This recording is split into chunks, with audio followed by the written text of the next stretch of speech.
Sir आगे लेंगे शासन सर।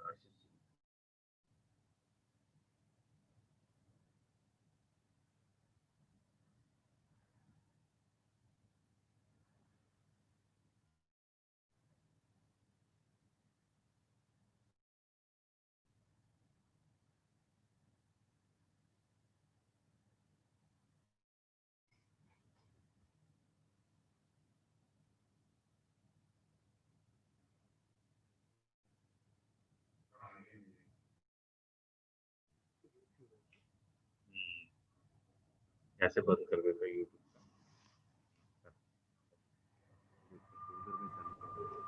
Hello sir. हाँ गुड मॉर्निंग। हाँ गुड मॉर्निंग सर। सर उनको वेटिंग रूम में करने के लिए बोल दीजिए सर। हाँ अभी एक्टिव कर देते हैं। Teachers are waiting for that. हाँ इस कनेक्टिंग सर टीचर्स को ही सर वो लिंक। हाँ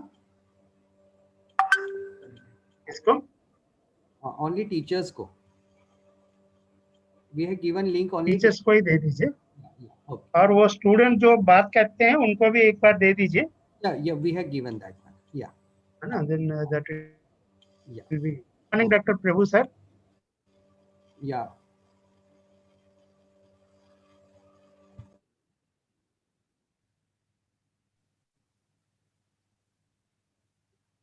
Hello. Good morning, Professor Prabhu. Good morning, Professor Shiv Swaroop. How are you? So nice of you, sir. We are fine, sir. Fine, wonderful. Thanks for joining us and accepting our invitation. My pleasure, my pleasure.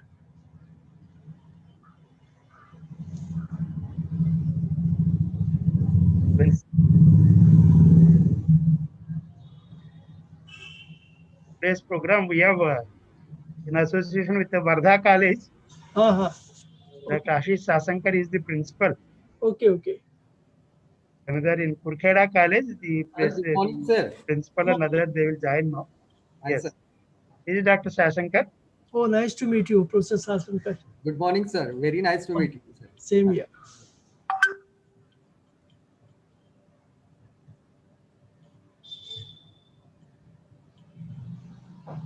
So this they have around 250 students registered. Oh, that's very good. Nice. Kurkheda also they have around 200 students registered for this. Okay.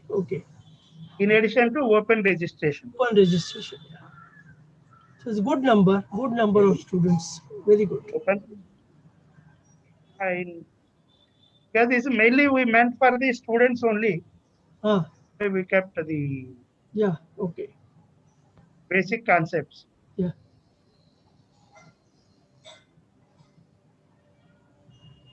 Okay, we are not joined.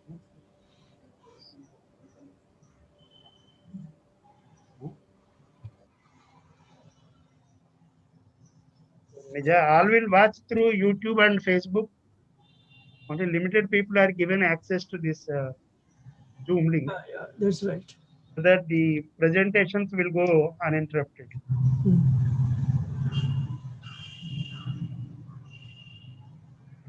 Welcome, Professor Suvan Kulkarni.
Ashangat, your students are ready, na?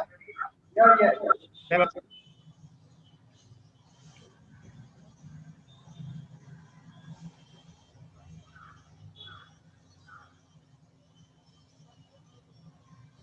Sir, give me 5 minutes. I'll give the confirmation for this one. Huh? Okay, okay. Once you say, we will start it. Yeah, thank you. Our first speaker is Professor Suvarn Kulkarni. He has already joined. So we will start. Sir, you can talk now. Correct. One. Phone. Give me a few minutes. I'm trying to log in. Good morning, sir.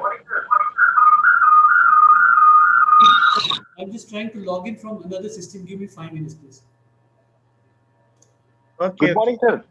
Hello. Good Hello. morning. Hello, sir. This is Sandeep Petare from New Arts Commerce Science College, Wardha. Good morning. Hello. Hello, Good morning. Sandeep. Patare. Hello, sir. Good morning. Good morning. Good morning. It's nice.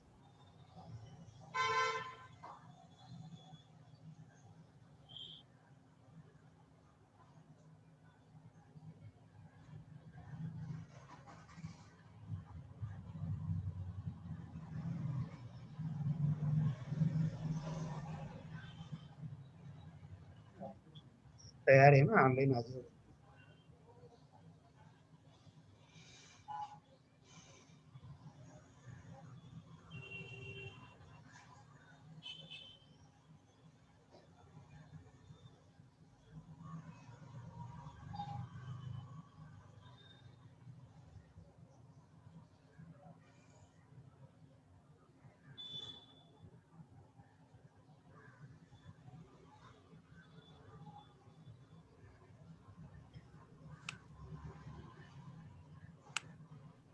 Yeah, I think now it should be fine. Okay, right? Yes. Good morning. Good morning. Good morning. Let me just see if I have my slides here. Yeah, stereochemistry. Ignore, yes.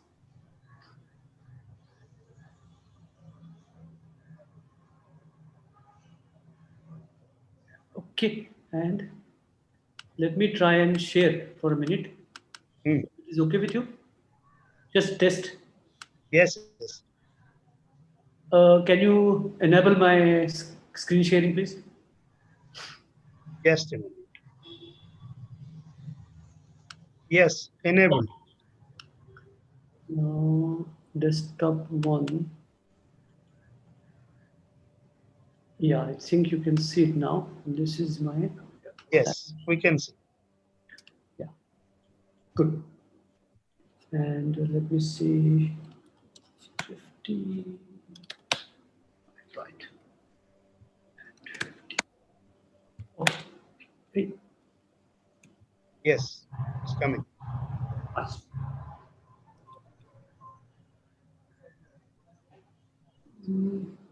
I'll close it in a minute. Just give me 1 minute. Fine. Okay.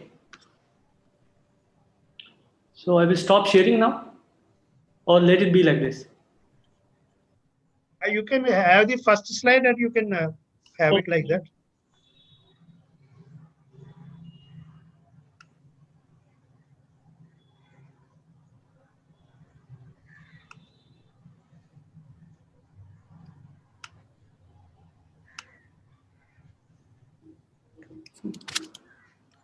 There's always some. Yeah.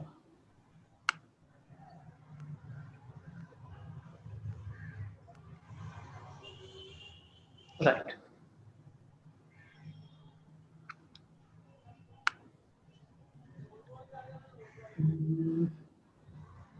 Yeah, I can share when we start. No problem. Now I'm okay with this.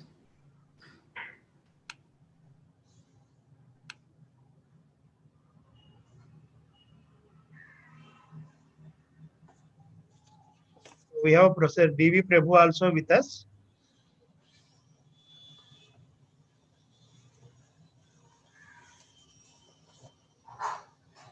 And let me introduce Dr. Ashish Sasankar. He is the principal of the Wardha College. Hello, sir. Sir, good morning.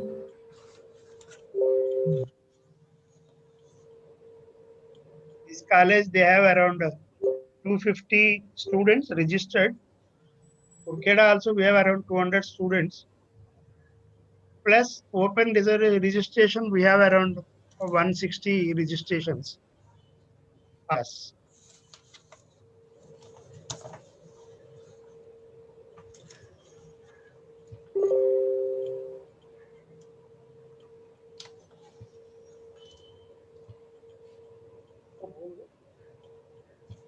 Solanke ko. Professor Shuswarup, just wondering, Yes. how many must be undergrads in this? Around 400 are undergraduates. Okay, nice. Undergraduate and they like that, but you can go for the basics only what you planned. Fine. Of course, we are outsiders also, but we will focus on the students. Fine, okay.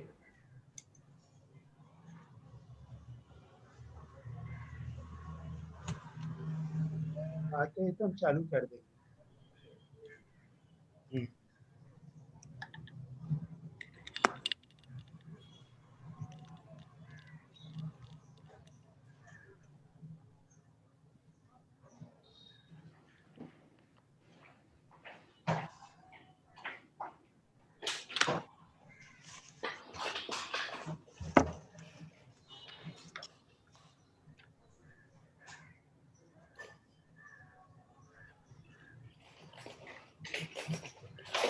में आने के लिए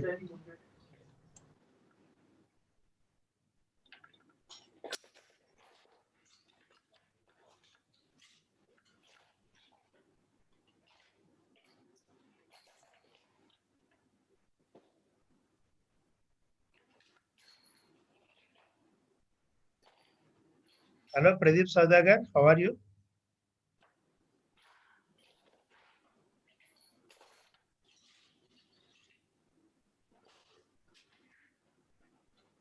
fine sir. Good morning sir. Good morning. कहाँ है अभी आप? मैं अभी नहीं सर, चोपड़ा में हूँ अभी. चोपड़ा. कहाँ है? कौन से डिस्ट्रिक्ट में? Jalgaon district. Okay, thank you sir.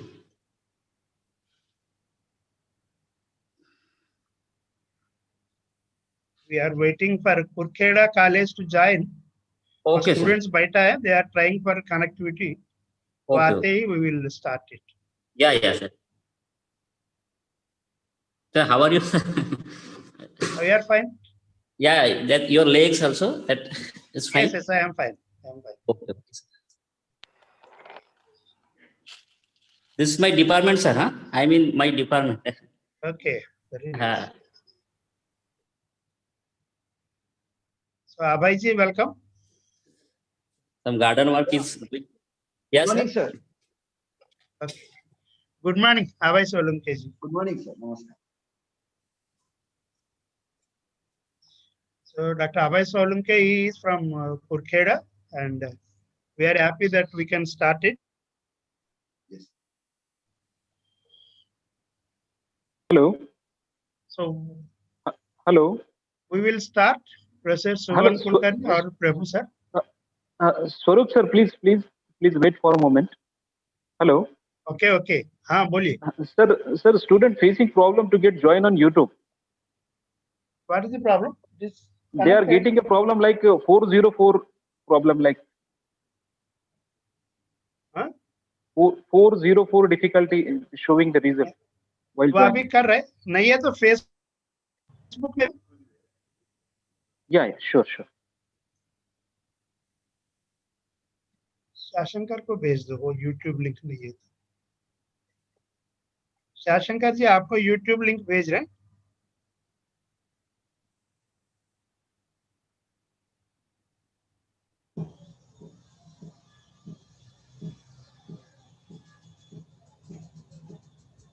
Even Facebook is also not live, sir.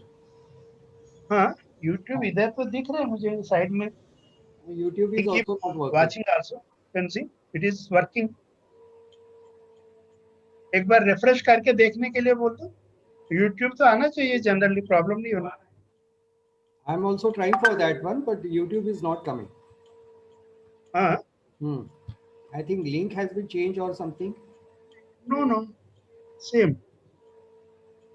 Shekhar एक बार बता दो उनको. Or you can send that link to WhatsApp also. Shekhar sir. भेजो नहीं है तो.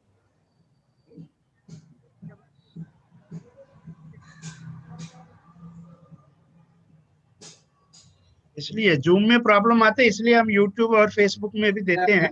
That is better, sir. Because they are more accessible. Yeah.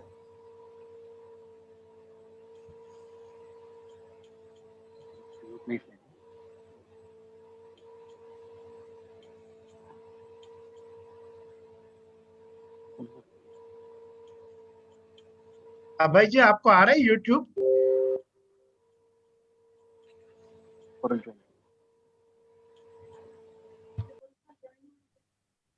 भाई जी आपका यूट्यूब आ रहा है? आ रहा है, यूट्यूब आ रहा है. आ रहा है ना? ठीक है. YouTube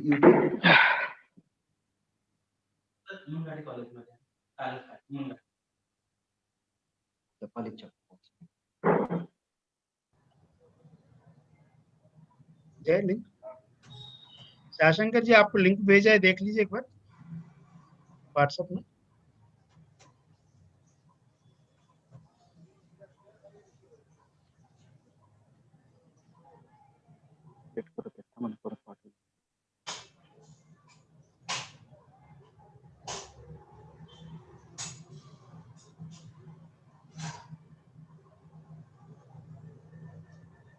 Solunke sir, good morning.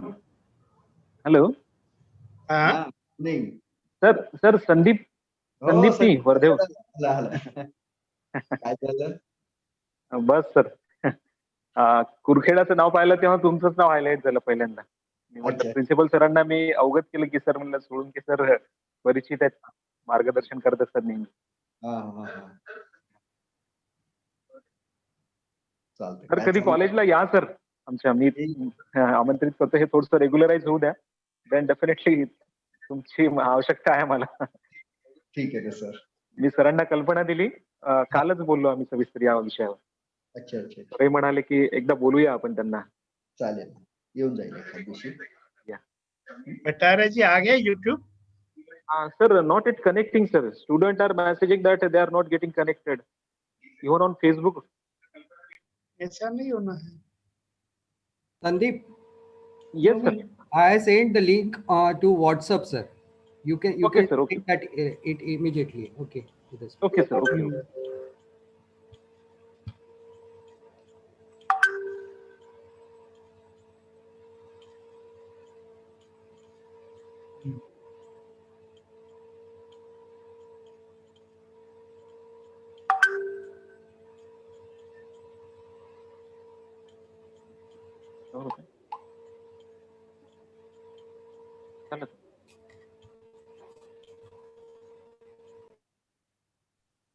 Sir, it is working on Facebook now.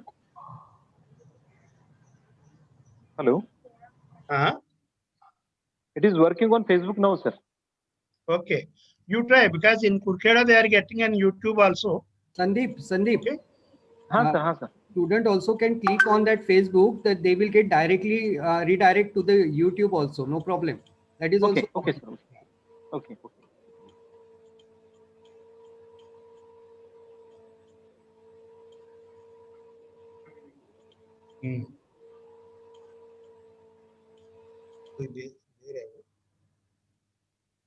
Okay, we can start. Sandeep. Shall we start? Yes sir. We can. Okay. So good morning to all, and I welcome you all to this free webinar for rural and remote area students, and on understanding some modern chemistry topics. In true spirit, we have students from Kurkheda in Gadchiroli district. From Gadchiroli, Kurkheda is around 80 kilometers. And we have Sri Govindrao Mungate Arts and Science College, Kurkeda. They are our collaborators. And from Vardha, we have New Arts, Commerce and Science College, Vardha. They are our collaborators. So we are exactly this free webinar, and I welcome Professor Suvan Kulkarni from IIT Bombay and Professor Damodar Prabhu from Wilson College, and also Professor Deepa Kushlani from TFR Mumbai, and all our participating and collaborating agents, Dr. Shashankar and Dr. Katare from Dr. Abhay Solunke and Dr. Mungate from Kurkeda College, and all their faculty members and all the students and all the participants. I welcome you all to this program. So it is in this series, we are organizing various webinars on various topics. Chemistry also, we are organizing sequentially. Last month, we had the e-resources, teaching chemistry through e-media, and Professor Suvan Kulkarni was there. And this webinar, we mainly intend to explain the basic concepts of modern topics. As I said, we are focusing on remote and rural students. Why we got this idea, I will tell you. Sometime back, we had a Royal Society of Chemistry program, and Deepa was here, and the students asked, Madam, we get 7% in our BSc, but when we come for what is the problem for us? Then she said, all the top institutes, they check for the concepts of the various modern topics. And that's why we thought that we invited the best teachers in these subjects. Today we got 3 topics, and we invited Professor Suvan Kulkarni from IIT Bombay to speak on basic principles of stereochemistry. And when you listen his biodata, you will know. And I'm very happy that he is the best teacher in IIT Bombay. And welcome, Professor Suvan Kulkarni. Thank you. For sparing your valuable time to our program, and in that reflects your commitment for the students, whether they are in Bombay IIT or in Kurkeda or in Vardha. So nice of you for joining us. And we have next speaker as Professor Deepa Kushlani on what exactly are nanomaterials and why are they important, reality versus hype. Where nanomaterials is a modern topic. Students may not have come across that also. At least in BSc second year or third year, they come across stereochemistry. But there is a lot of hype for nanomaterials in the society, newspaper, media. So our students, as science students, they also should know the basic concepts of what are nanomaterials. If you see the questions we received, they are like that. What is a nanomaterial? That is also a question by one of the participants. That shows the true spirit of our today's seminar, webinar topic, to give them an idea about these modern topics. And Deepa is also a very well-read and well-reputed scholar and teacher. And I come Professor Deepa also. Now our third speaker is Professor D.V. Prabhu. Most of the chemistry teachers, they know him because he's well-known among chemistry teachers, and he is the General Secretary of the Association of Chemistry Teachers, which is one of the largest teachers body in the country. And he has various conferences for chemistry education and others. And he will speak on basics of chemistry. Welcome, Professor Damodar Prabhu, for our session. Thank you very much for accepting our invitations. So I thank all our experts for accepting our invitation. And that shows their commitment and sincerity towards the students, whether they are their direct students or remote and rural students. And I hope this will be a value addition for our students and also the teachers. And I thank the New Arts, Commerce and Science College, Vardha, especially Dr. Ashish Shankar, for coming forward. He has been asking me for the since long, sir, we will organize various programs. So thank you for joining us and motivating your students and faculty also to join this program. And I also thank the Govindra Mungate Arts and Science College, Kurkheda, Dr. Raju Mungate and Dr. Abhay Solunke for joining us and motivating your students and teachers to join this.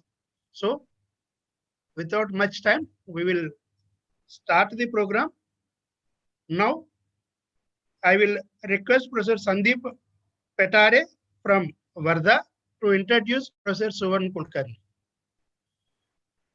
Dr. Petare, please.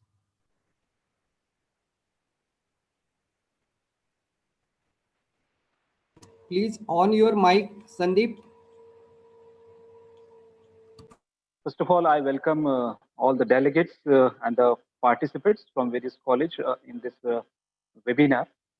And, it offers me an immense pleasure to introduce today's resource person, Honorable Professor Suvarn Kulkarni. So Professor Suvarn Kulkarni initially has received a PhD in organic chemistry from University of Pune in 2001. After completing his PhD, he pursued his postdoctoral research on chemical synthesis of complex glycans via one-pot protection of sugars in the laboratory of Professor Shang Cheng Hyung at Academia Sinica, Taipei. In 2005, Professor Suvarn Kulkarni moves to University of California, Davis to work with Professor Jacqueline and was engaged in the glycosyl iodine mediated one-pot synthesis of glycolipid. He returned to India in late 2008 and held a faculty position in IICS Kolkata prior to joining the Indian Institute of Technology, Mumbai in 2009. He subsequently rose to the rank of professor in 2016. And his current research of interest includes devising a newer ways for efficient chemical synthesis of complex glycoconjugates implicated in various infectious diseases as well as cancer. And Professor Suvarn Kulkarni has graduated about 6 PhD and 20 MSc students. At the same time, about 14 students were pursuing PhD work under his guidance and supervision, and 2 students pursuing postdoctoral research. Professor Suvarn Kulkarni was a short-term visiting professor at Taiwan in 2014. He is a fellow of Royal Society of Chemistry. At the same time, he is a recipient of a prestigious CRSI Bronze Medal for the year 2017 on Dr. H.C. Srivastava Young Scientist Award in 2016. Professor Kulkarni was selected by the student for the Best Teacher Award at IIT Mumbai in 2017, and very recently for the prestigious award of Professor S.P. Sukhatme Award for the Excellence in Teaching in 2020. So now I request Professor Suvarn Kulkarni sir to please focus on some basic principles of stereochemistry and guide our students. Over to Professor Kulkarni sir, please. Thank you, Professor Patare, for a very kind introduction. And I must thank Professor Shivaswarup for arranging this event and for including me in this important event. I always like to visit Nagpur and other areas, and we had plans this year to visit Wardha as well. But due to this pandemic, it was not possible. But it is very nice of Professor Shivaswarup to have this e-event, webinar, whereby I get an opportunity to meet the students and share my thoughts on some of the topics. So the topic today we have selected is stereochemistry. And mainly, let me share my PowerPoint.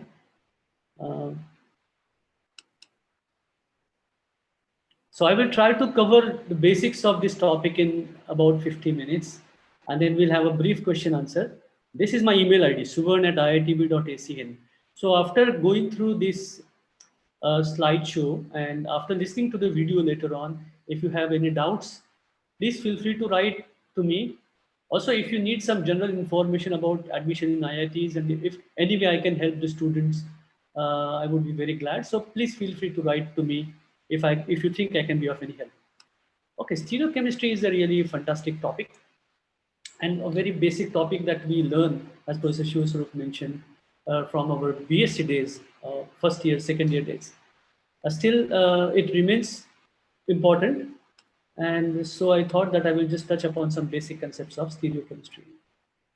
Okay, that's a problem. Okay, I'll stop sharing because there's some problem in the transition. Let me try again.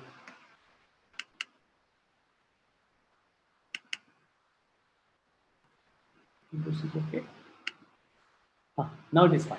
So what I'm going to try today is at the end of this module, you should be able to recognize the elements of symmetry which are present in the molecule or object and determine based on the symmetry elements whether it's chiral or achiral.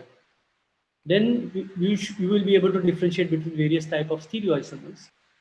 And then also we will touch upon absolute and relative configuration. And finally, we will talk about representing 3D molecules using appropriate 2D representations. Actually, when I teach this topic in the class, I use 3D models.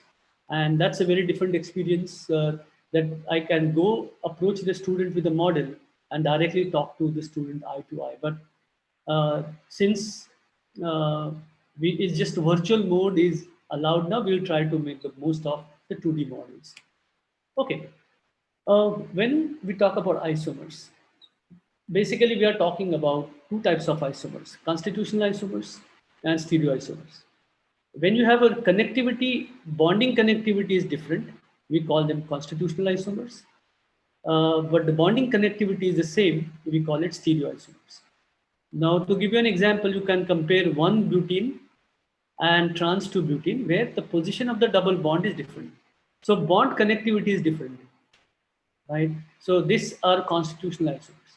But we have the case of cis and trans 2-butene, where all the bonds retain their position. The double bond also retain the position. The only difference is the orientation in the space. So these are called as stereoisomers. And they both have the same molecular formula, C4H8. Now, when we talk about chirality, what exactly does chirality mean? And for many of us, first of all, we think of a quaternary carbon having different substituents. That's what we mean by chiral. But that is not sufficient or adequate definition of chirality. So chiral is a word which is derived from a Greek word called as chir. Chir means handedness of things. Means whether a thing is left-handed or right-handed. We know screw is right-handed or left-handed. Similarly, when we have an object, so in a simplistic form, if you want to know whether an object is chiral or achiral, we just reflect it and look at the mirror image. If the mirror image is non-superimposable, we call it chiral. If its mirror image is superimposable, it's achiral. And this is a simple example that is given in most of the books that you compare your hands. So the mirror, left hand and right hand, if you see it, just a mirror image of each other, but they are not superimposable, right? And so hand is chiral object. Now, if you look at these 6 objects and quickly try to find out which one has a handedness, and you can quickly look at these objects and see for yourself which one you can tick, and instantly you will know that shoe, right, will have a left-handed and right-handed relationship. So this is chiral. This, of course, is a chiral. This is chiral. This looks like a chiral. But these 2 objects, where we have glove and sock, anyone can fit anyone, any hand or any foot. So these are achiral because their mirror images will be superimposable with each other. So symmetry and chirality, they have very intricate relationship. So whenever we want to study stereochemistry, what we are interested in, we should look at the topology of a molecule as a whole. We should not look at the chiral centers in it. We should look at the molecular geometry. And for looking at the molecular geometry, it is essential that we know and get to know the symmetry elements. So molecule as a whole can be classified as symmetric, as chiral or achiral, just based on the symmetry it has. And for this, we do something called as symmetry operation.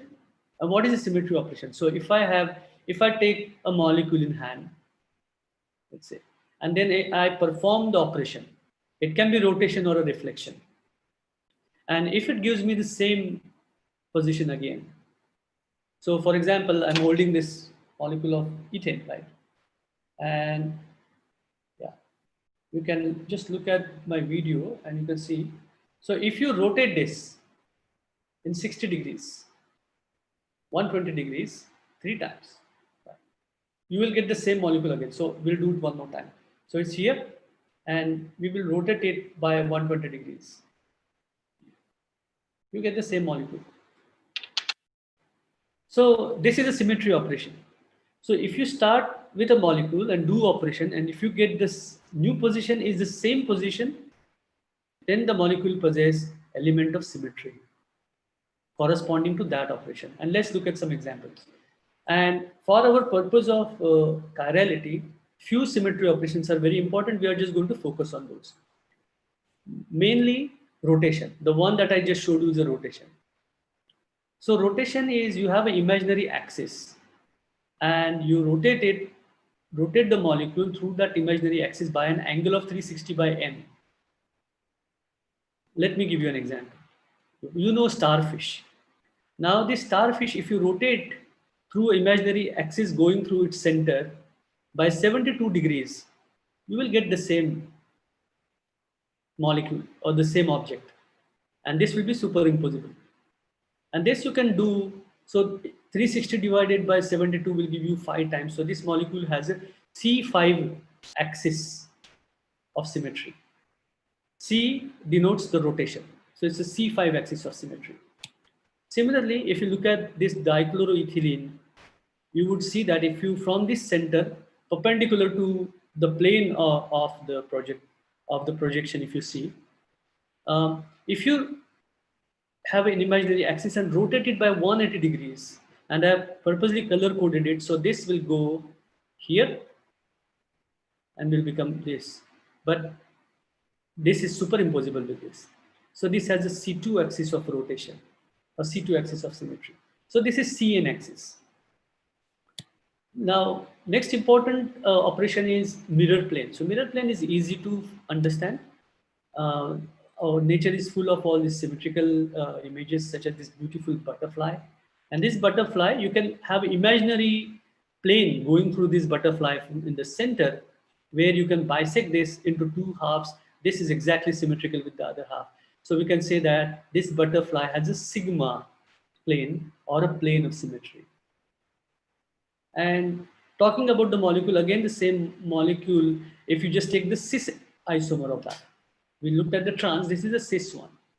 Now cis one has a C2 also, but that C2 is not like the C2 we talked about earlier. This C2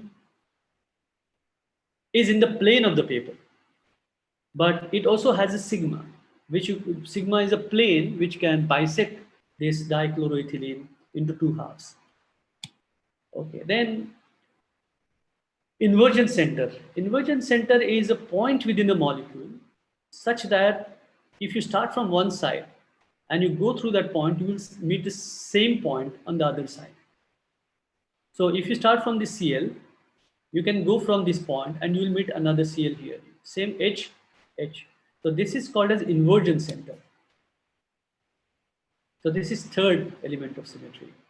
And fourth symmetry element is slightly difficult to grasp, but with practice you'll be able to grasp it.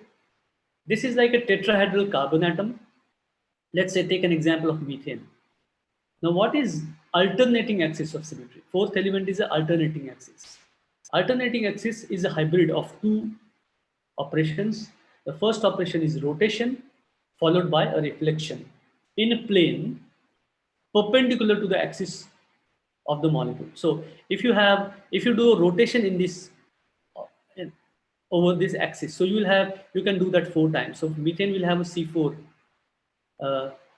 You can rotate it by 90 degrees, and then you can reflect it perpendicular to this plane to get this, which is perfectly superimposable on the original. So we say that methane has S4 alternating axis of symmetry. Okay, and then allenes have alternating axis of symmetry, and so on. So how does it matter with respect to chirality? So if you have any difficulties or doubts, because these are, for me, it's very easy because I'm practicing it for years, but for new students, getting a 3-dimensional vision is very difficult. And for that, I recommend that all of you should visit this free website called symotter.org. Symotter.org is a beautiful website which allows you to play with the symmetry elements. You can click and it's interactive. So it will allow you to rotate the molecule in 3-dimensional and it will point out. So you can say benzene or adamantane, and then you will ask, what are the elements present? The website will tell you what are the elements. And each one, it will allow you to select and play around with it. So definitely must see website. Okay, how does it matter for chirality? For chirality, what we are looking at is we have a molecule. If it has sigma, that is a plane of symmetry, or inversion center, or alternating axis of symmetry, that molecule is achiral. But any one of these or all of these are absent, the molecule is chiral. If the molecule has any one of these, it's achiral. But what about C? So both, if a molecule has just Cn, the molecule can be chiral or achiral. So having presence of Cn doesn't determine anything, but the molecule should not have a sigma or inversion or alternating axis if it has to be chiral. Now remember this very important point, that the presence of a stereo center, which I mentioned in the beginning, or a chiral center, that is a carbon with 4 different substituents, is neither necessary for molecule to be chiral nor sufficient requirement for molecular chirality. Meaning there are molecules which have chiral centers, but they are not chiral. There are molecules which do not have chiral centers, but they are chiral. And we will talk about examples of both, if time permits. So let's take so I don't worry about the chiral centers. What I look at the overall molecule and just see if it has symmetry elements. So let's compare these 4 molecules. Which one is chiral in this? And I've already denoted that this molecule is chiral. Why A is not chiral? Because you can see, you can quickly pass a plane bisecting this bond and this bond, a vertical plane. This molecule, you can also have a vertical plane passing midway through this bond and through this atom and through this oxygen carbon plane. Similarly, this one, you have oxygen carbon and these 2 carbons. So all of these molecules have a plane of symmetry. This does not have a plane of symmetry, doesn't have an inversion, doesn't have alternating axis of symmetry. This molecule is chiral. So this is a better definition of chirality. Now in stereochemistry, when we talk about stereoisomers, we often talk about these 2 types of isomers, enantiomers and diastereomers, in a very simplistic manner. If you can relate 2 compounds with respect to mirror image, so a molecule and its mirror image is non-superimposable, we call it enantiomer. But diastereomers cannot be related with mirror image because they are not a mirror image of each other. If you have 2 chiral centers and you get a mirror image, it's an enantiomer, it's not a diastereomer. So diastereomer is not a mirror image. Enantiomer is a mirror image which is non-superimposable. So these are finer and minute things. If we understand this correctly, it makes our life super easy. Now, why do we care in life about these enantiomers and diastereomers and all. So many of the compounds, drug molecules that we are eating without knowing, they are chiral compounds. And we have been taught that enantiomers have same properties, but it is wrong.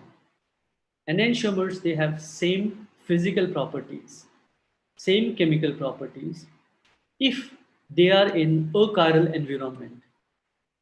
The moment you put enantiomers in chiral environment, they are different. They behave differently. For example, let's look at this compound thalidomide, which is a drug. The R isomer enantiomer of this is a drug against nausea, which is taken during pregnancy. But the S enantiomer of the same drug causes fetal damage, causes damage to the embryo or to the baby. That means if you are making this as a drug, it is important for us to make it only as R enantiomer 100%, and there should not be any impurity of this S, and should have a strict quality control. And therefore, the study of stereochemistry is very important. Take one more example. This all of us have taken. This most of us have not taken. This is called as Vicks vapor inhaler active ingredient, right? Whereas this one, you're just changing one chiral center. This is enantiomer of this. This is called as methamphetamine, which is a central nervous system stimulator. Is a drug. It's called a speed. Have very different property. So again, it's very important to have a single enantiomer. But sometimes some medicines are given as a mixture because the other enantiomer has no effect and the body can degrade that. So those are different cases. This is a crystal meth of Breaking Bad. That's a TV show once upon a time. Now let's talk about diastereomers. And as I said, that diastereomers cannot be related to each other by a mirror plane or a mirror image relationship. So these compounds are chemically and physically different in any environment. And they can be chiral or achiral, doesn't matter. For example, this is an example of a diastereomer which is not chiral. So the fumaric acid and maleic acid, the trans isomer and the cis isomer. And to differentiate this is a simple test that you can heat it, and the cis isomer being on the same side will form anhydride, whereas the trans isomer will not form.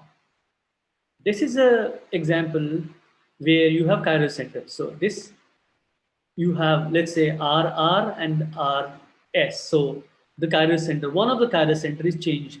So the relationship between the two is a diastereomeric, not an enantiomeric. So these are the two examples of diastereomers. Now, when we talk about enantiomer, and I mentioned to you that getting the optically pure compound is very, very important for pharmaceutical industry.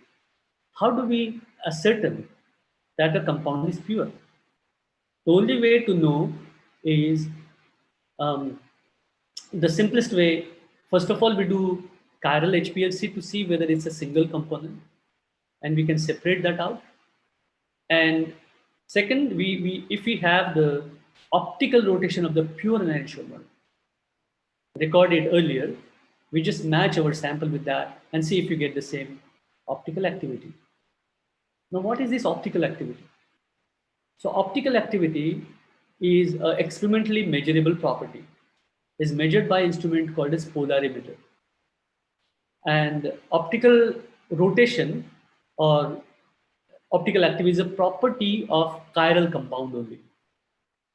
So if a molecule is chiral, it can deflect the plane polarized light either to the left, in which case we call it levorotatory, or to the right, and we call it dextrorotatory. But for this, first we need to have a plane polarized light. Now, how do we make this plane polarized light? So we have a machine, a polarimeter, in which we send a beam of light, and we have a prism called as polarizer. It's a filter. So what is the difference between the two? So your normal light oscillates in all the planes. Whereas when you pass it through polarizer allows only one direction. So you will generate a plane polarized light. And when you pass this through a medium containing your optically active compound, this will be deflected either to the left or to the right. And this deflection is called as rotation, and we measure it as alpha in degrees.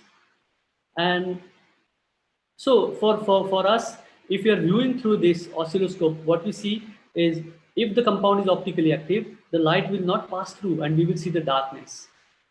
And we will have, this is a rotating lens. We'll have to rotate this to the left or to the right to make the adjustment to see the light again. And that gives us this angle. So this is called as optical activity. And alpha is optical activity, but more important unit is specific rotation, which is written as a square bracket alpha. And here most of the time you will see D, that D is a D line of sodium, which is used here in the machine. You can have any other light, but then you will have to report the wavelength here because your specific rotation varies by the wavelength. And you also have to record the temperature. And there is a formula, alpha square bracket is equal to alpha by LC. So this is a measured rotation. This is length of vessel in decimeter, and this is concentration. It's called a specific rotation, and this is a very, very important property. Please note that. So let's say if this is my compound, and these two are enantiomers. One will give me minus 23.1. The other is going to give me equal and opposite in sign. So if the R enantiomer gives me minus 23, the S will give me plus 23. But just by looking at minus or plus, I won't be able to tell whether it's a R or S. These two are different things. Whether it's a D or L, R or S, I won't be able to tell. And in D or L also, what we are referring here is a small d and small l. It's a dextrorotatory and a levorotatory. Capital D and capital L, they have different meanings, so don't confuse it here. This value can be only measured using a machine called as polarimeter. This minus or plus has nothing to do with the absolute configuration. Okay, but if you know that this is R isomer, then you know that this is S. Right? For that, first you have to know. Okay, now optical purity, as I mentioned, that is very, very important parameter in pharma industry, and this is how we calculate. And on the next page, I'm going to ask you a question. So you be prepared with your pen and paper, and I'll give you 2 minutes to solve that. So you can see this formula you will need to remember. What is optical purity? Optical purity is, just remember OBS, that is observed, divided by pure. OBS divided by pure, multiplied by 100. So it's a percentage, right? And observed divided by pure, multiplied by 100. Now, typically we face problems like this, and your time starts now. So you have given a compound, 2-iodobutane, S enantiomer of that. And the specific rotation of the pure enantiomer is plus 15.9. Whereas now we are giving you a mixture of R and S iodobutane, and we tell you that its observed rotation is minus 3.18. Right? So what is the enantiomeric excess of this compound? Or what is the percent composition of the mixture? In other words, can you tell me how many percent of the mixture is R and what percent is S? You can take 1 minute, because it should not take more than that if you have understood the concept. So we'll have to use the same formula, observed divided by pure, multiply by 100. So your observed here is minus 3.18, the sign is important, divided by plus 15.9, right? So you can type your answer in the chat box if you like. If not, doesn't matter. I assume that you are trying to solve this. Okay, so the answer would be, so this is a sign of the enantiomer in excess. So we know that this is levorotatory already. So we know that our R isomer is in excess because your S is plus. So the mixture is minus, so R is in excess. But how much in excess? So if you put this in formula, we get 20% enantiomeric excess. What do I mean by 20% enantiomeric excess? When I say my compound is 90% enantiomeric excess, I am saying that I have one enantiomer 95%, the other is 5%. And that 5% cancels out another 5%, makes it a racemate. And I'm left with a 90% enantiomerically pure form. If I'm saying that I have a 80% enantiomeric excess, means I have 90% of the one enantiomer, 10% of other enantiomer. So my mixture has 80% enantiomeric excess because the 10% cancel out. Here my enantiomeric excess is 20%.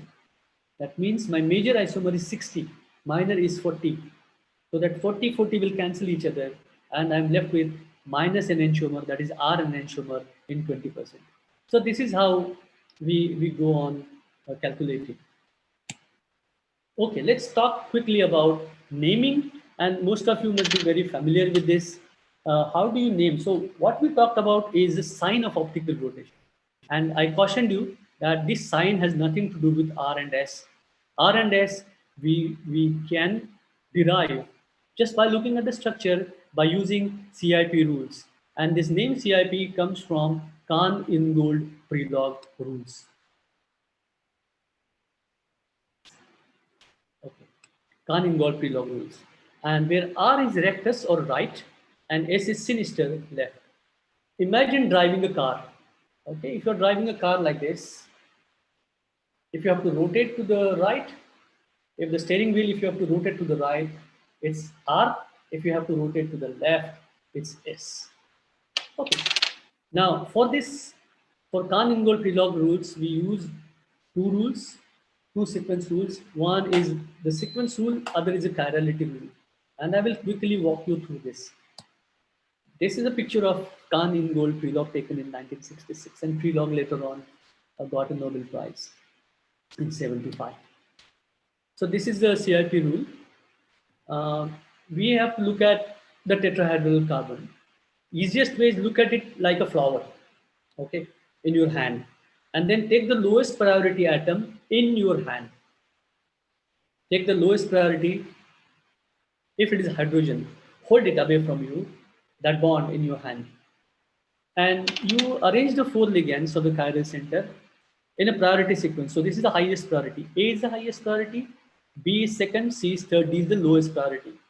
And lone pair gets even lower priority. So these are the how we number. And chirality rules, as I mentioned, that you view the chiral center away from the lowest ranking unit. So if this is my chiral quaternary carbon, and if this is my lowest priority, I'll keep it away from me. I'll hold it like a flower in my hand. This is my lowest priority group, which is away from me. So I'm going to look at it from the opposite side of the lowest priority group. And then if A, B, C order, if I have to rotate it counterclockwise, it's S. If I have to rotate it clockwise, it's R. It's simple. And these are the sequence rules. You can revise it later on. So this is a sequence rule, 0 number, which is not required for a quaternary carbon or for a chiral center. The 0th rule is required for chiral axis. And if time permits, today I will briefly touch upon chiral axis. If not, let's focus on 1, 2, 3, 4, 5. That's first of all, higher atomic number precedes lower. For example, if you have sulfur, it gets higher priority than fluorine, gets higher. So this is based on the periodic table. So hydrogen, carbon, nitrogen, oxygen, fluorine, sulfur. So sulfur gets higher priority. Higher atomic mass. So if the number is same, mass is different, higher atomic mass precedes. So tritium, deuterium, hydrogen. Tritium gets higher priority than deuterium, then hydrogen. Well, if you have a substituent which has a double bond, cis precedes trans and Z precedes E. And if you have a like pairs, RR and SS, it precedes unlike pair, RS and SR in the substituents. And in the substituent, also if you have a chiral center, your R precedes S. And in most of the cases, you just have to tackle this number 1 and 2. That's enough. And this zeroth rule, you need it only for the axially chiral compounds. Now let's look at some examples. And here, if you have a lone pair gets the lowest or zero priority. And so if the same priority at the first group, let's say we are comparing these two. This is carbon, so same priority. Then we have to move to the next level. The next level is HCC. Here you have HHC. So this gets a priority. Now if you compare this one, you have CBr3. Here you have CH3. So you will be tempted to write this as a higher priority. But you have to go in a sequence. So first you look at carbon 1. CHHC, here you have CHCD. So this gets a higher preference and this you will give a priority. These are the common mistakes some of us make. Now let's look at this one. We see oxygen and quickly we want to write this is a higher priority, but oxygen is far. You have to start from the point of contact. So here you have carbon, carbon, carbon. Here you have carbon, carbon, hydrogen, hydrogen. So this gets a preference and so forth and so on. You can practice more and get good grip on this. And based on this, by using pen and paper, you can determine if it's R and S. Now, R and S enantiomers, they have opposite signs and equal amount of rotation. But just by looking at minus and plus sign, you cannot predict if it is R and S. R and S you can only predict by using these CIP rules. Many times you encounter these double and triple bonds. We call them ghost atoms or phantom atoms. So we have to think about this ghost hanging around. So we have to break this double bond mentally. And when we break a carbon-carbon double bond, we write it as CC substituent. And then look at the priority. If it's a triple bond, we break this and convert it into carbon-carbon single bond. And when we break carbon-carbon double bond, you have a CC here, so you will have a CC-CC. Similarly, if you have C double bond O, this becomes CO and this becomes OC. And we have C triple bond N, this becomes C and N, this becomes NCC. Once you do this operation, after that only you can look at the priority order and decide whether it's a R and S. So this is about R and S. Now, at the end of the lecture, if there are a few minutes, I will show you through model, but I can just show you here. If you can pin my video and see for a minute, or maybe I can show this later. So right now, just look at the 2D models here. This is called as flying wedge formula. This is sawhorse formula. And when you turn this sawhorse formula into 90 degrees, what you get is a Newman formula. This is a Newman formula. Right. And Fisher projection. So you, as a student of stereochemistry, it is important to be able to interconvert all this projection formula into each other. Please remember for Fisher projection, always the vertical bonds are going away from you. It will be like this. So these two bonds are going away from you, whereas these four bonds are coming towards you. These four bonds are coming towards you. These two are going away from you. Then it's easy. Okay. Now, Fisher representation, we'll spend 5 minutes on this. So let's say if it's methane you want to transfer, you just have to hold these two atoms in hand and push it back. If these two atoms are these two, then we get a Fisher projection of methane. So we are doing it from this side to get this way. And now these vertical atoms are at the back, horizontal are coming towards you. And the easiest way to do is you just hold it, mentally hold the two atoms in your hand and push it in the plane of paper. When you do that, you will know that these two are coming towards you. These two are going behind the plane of the paper. And you write it like this in a 2D representation. Keeping fully in mind that D and B are going behind, A and C are coming towards you. Also, when you rotate the Fisher formula, these are the precautions that you should take. You should not lift the projection out of the paper. You can rotate it, but only by 180, because if you rotate by 90 degrees, you get the other enantiomer. And if you want to change the substitute, that is allowed, provided you do 2 exchanges at a time. If you just exchange one, that gives you an enantiomer. Okay, so this is about Fisher projection. And this is how you interconvert the representation.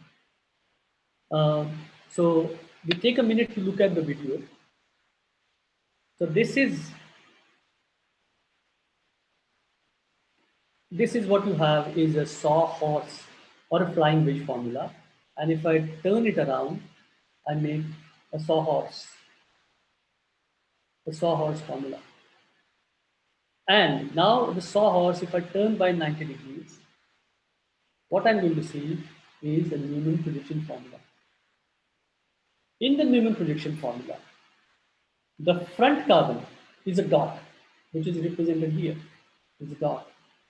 The back carbon here, this is a front carbon, this is a back carbon. The back carbon is represented as a circle.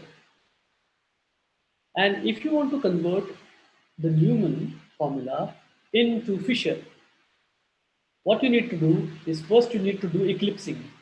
So first make an eclipse of Newman and then you move it, I guess. So the horizontal bonds are coming towards you and the vertical bonds, like here, they're going behind the plane of the table. Okay. So this needs some practice, and I recommend that all of you should look at the SymOtter website, which I referred to. This will allow you to play in the 3 dimension. Okay, and this is a small activity that I want you guys to do at home. Just take any simple sugar, D-ribose, D-xylose, or D-glucose, and try to write a zigzag presentation of that. It's not so simple because you would realize that you have to rotate these bonds and this relation will change. If you can do this, you have mastered it. Okay, now let's talk about the few more things. This is a formula that we often encounter in books, 2 raised to n, which is n is a number of stereo elements or chiral centers, and 2 raised to n gives us a maximum number of isomers. What we forget is this is a theoretically possible maximum number. Conformationally strained systems like adamantane, substituted adamantanes, if you put 3 chiral centers on that, you don't get 2 raised to 3 enantiomers. You just get 2 enantiomers, the object and its mirror image. Because all other theoretically possible enantiomers are not really possible because you have to break the bonds. Okay, and you won't be able to put it inside the box. Now, when we have 2 or more chiral centers, we can have enantiomers, we can have diastereomers, or we can have mesoisomers. Enantiomers, as I mentioned, they have opposite configuration at each corresponding carbon's chiral center, whereas diastereomer have some matching, some opposite. If you have all opposite, then it's an enantiomer. If some matching, some opposite, then it's a diastereomer. And meso compound is an example where you have more than one chiral center, but it has an internal mirror plane. Like you have a tartaric acid, mesotartaric acid. So it has chiral center, but it is optically inactive, or it is achiral. Now that brings me to the last 10 minutes of my talk. So this is slightly difficult to understand, but I hope you will be able to get the concept. Now here, we leave behind chiral center and we start talking about chiral axis. In this molecule, this is a famous molecule in catalysis, R-binap and S-binap, no chiral center, but these molecules are chiral. These two are the can be related as non-superimposable mirror images. And now if you see, this has this axis, okay, that we refer to as a chiral axis. And because of the bulky groups here around the axis, the rotation is hindered. And therefore you have 2 possibilities where this diphenyl phosphine is coming towards you and this diphenyl phosphine is going away from you. Or this diphenyl phosphine is coming towards you. So that gives you 2 enantiomers. And this type of compound, we call that they are actually chiral, and this chirality is arising due to restricted rotation around a carbon-carbon single bond. And you just need to have 2 different substituents. For example, here you have this carbon-carbon, this is one substituent, and on this side you have a carbon diphenyl phosphate. So only 2 substituents are enough. But if you're talking about chiral center, you need 4 different substituents. chiral axis, 2 are enough. And now let's look at it through some other examples when we close on this topic. So these 2 are examples. These are actually chiral compound. This is the chiral axis. These are non-superimposable mirror images. And because if you rotate this carboxylic acid will overlap with NO2, and this NO2 will overlap with carboxylic acid. And these 2 are not interchangeable. These kind of compounds are referred to as atropisomerism or atropisomers. And here we are just having two different. And here we have to visit the first rule that the front carbon gets a priority over the back carbon to denote whether it's R and S. Okay, so going more detail into axial chirality, here are a few more slides. So if you look at the chiral allene, if all of these are H, allene will have alternating axis of symmetry of rotation and reflection, and it will not be chiral. But if one of the substituent is different, so you have H and Me, this becomes chiral. And you can appreciate this by drawing these orbitals, where you can see that this double bond is here and the other double bond is in the other direction. These are in 90 degrees, they are orthogonal to each other. And therefore, this is a non-superimposable mirror image, meaning if you try to superimpose this methyl group with this methyl group, now your methyl group here will be overlapped with this hydrogen, and it will not be superimposable. So it's like it has a handedness. And if you look at allene and try to find out the symmetry elements, it doesn't have a plane of symmetry. It doesn't have inversion center. It has alternating axis and it has a C2 axis. So the best way is you put it in the rectangular box, and you can see now this, when you rotate it by 180 degrees, this will come here, this will go here, and this carbon will come here, this carbon will go here. If you're talking about the axis passing through the center of the rectangle. Okay. Now, but the moment you change one of the groups to different group like a methyl group, there is no alternating axis of symmetry and only C2 axis remains. And as I mentioned to you, having only C2 axis is fine, the compound can still remain chiral. Now these are some more complicated examples that you may come across. They are of axial chirality. Look at this compound. This is a sp3 carbon. This is a sp2 carbon. And if you rotate these compounds in 90 degrees, it will appear like a tetrahedral carbon if you join this atom here. And if you try to draw fissure, it will be like a cross. This is alkylidene cyclohexane. This is a chiral compound. And the chiral axis is going through this point. This is adamantane, and adamantanes have axial chirality also. So you can see this carbon and this carbon. These both are sp3, but this is horizontal, this is vertical. So this is the axis of chirality, this is chiral axis. And the other type of compound is pyrene, where you have these two carbon atoms, which are 90 degrees to each other. Right? So you have a horizontal one and the axial one. This is about these pyrenes.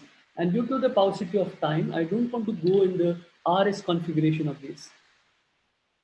In summary, what we discussed today so far is we have different type of molecules with the same molecular formula. But if you're interested, you can send me an email and I will send you the literature for determining the axial chirality. But today what we discussed, very basic things. We started with the same molecular formula, and different arrangement of groups gives this constitutional isomer, whereas if the same connectivity and different orientation in space gives a stereoisomer. And stereoisomers, again we classified into enantiomers, which can be related through its mirror image. It's a non-superimposable mirror image, whereas diastereomers cannot be related with mirror image. And then in enantiomers, we saw that in diastereomers and enantiomers, there's something called as meso compound, which possess a plane of symmetry in the molecule. So there's an internal compensation. One chiral center will give you opposite rotation as to the other chiral center, leading to a meso compound. So what we learned today, I hope I was able to convey to you how to recognize the element of symmetry present in the molecule or the object, and how do you determine whether the compound is, or the molecule or the object is chiral or not. We look at sigma, we look at I, and we look at S. And then we studied differentiating between various types of stereoisomers, enantiomers, diastereomers, mesoisomers. And then we thought about absolute configuration, which is R and S configuration, which is based on the CIP rules. We briefly touched upon big capital D and capital L, but not so much. That designation was given by Rodinoff and Fischer, mostly for determining or designating uh, relative configuration in amino acids and sugars.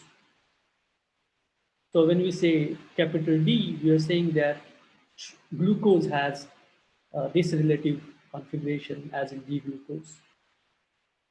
And then we talked about how do we represent these 3D molecules using appropriate 2D representations such as flying wedge or Newman formula or Fisher formula. With this, I thank you all for your very focused attention, and I stop here and I'll be happy to answer any questions if you have. Thank you. Thank you, Professor Kulkarni. Very nice and very lucid talk. Thank you. And we have some questions. Okay. I think students from Vardha, they have some questions. And Kurkeda, Dr. Abhay Solunke ji, कोई विशाखा खूने third year BSc का student है. Okay. She has a question, she can ask. Yeah. Solunke ji.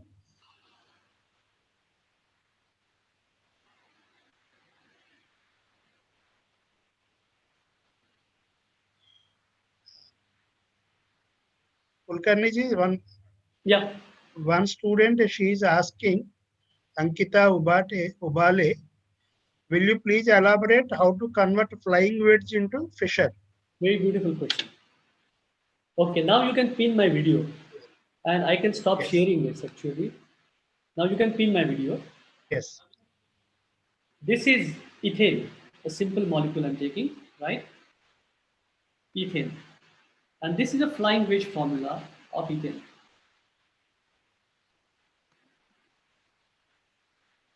And here, if you can rotate this bond, because this is a sigma bond, there is no compensation for rotating this, right?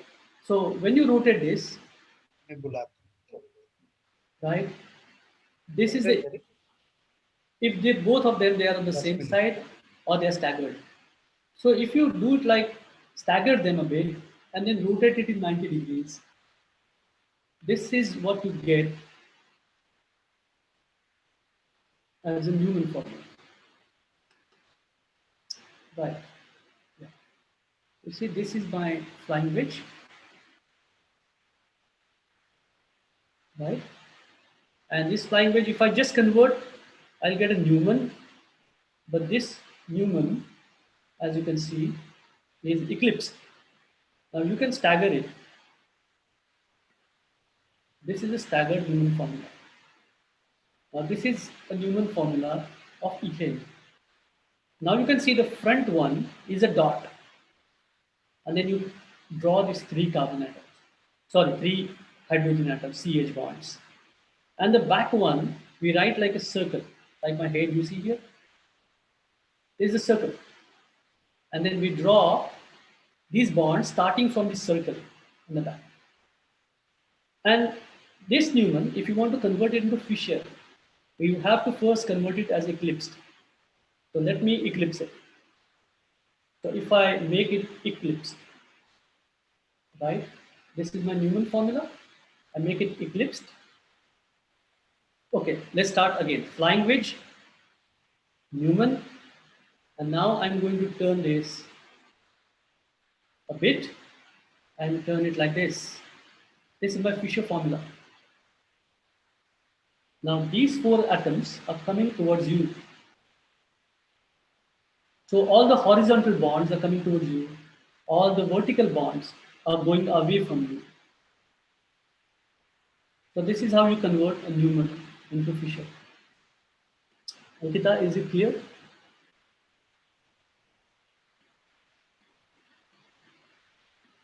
Yes, she got it. Nice. Yeah. Okay, great. So अभय जी, आपका कोई student है विशाखा पुणे, कुछ प्रश्न पूछना चाहती है क्या? English या हिंदी मराठी में भी कर सकते हैं. सुवर्ण जी, he can answer in any language. Yeah. No, sir, no. There is no question from this. No, no? Okay. Great. No. So what I suggest to all the students, because sometimes the students are shy, sometimes it takes time. You can go through this again and feel free to send me an email. I will respond to your email if you have any questions which is not clear from the books. Sir मी विचारू का एखादा question? Yeah, please. हाँ, पूछिए. Sir in stereochemistry carbon के अलावा हम nitrogen ले सकते हैं? Yes, you can take that. Yes, but with the nitrogen there is हाँ, yes. there is an Lone inversion. pair of The lone pair you have to consider as 0. okay. But then there's a breathing. So there's an in and out. हाँ, yes sir. That exchange is there. I mean, we call it amine inversion. Yes sir. Thank you sir. Thank you, Rushali ji. Thank you sir. Sir, one more question is there in chat box. Okay, sir, One if more the molecule is a mesoform, what is the formula for calculating isomers for the molecule? Yeah, don't go by any formula. Just as I told you, just look at the 2 raised to n will not give you mesoform, is just only 1. It is a plane of symmetry. Because even if you draw another mirror image, it is going to superimpose on that.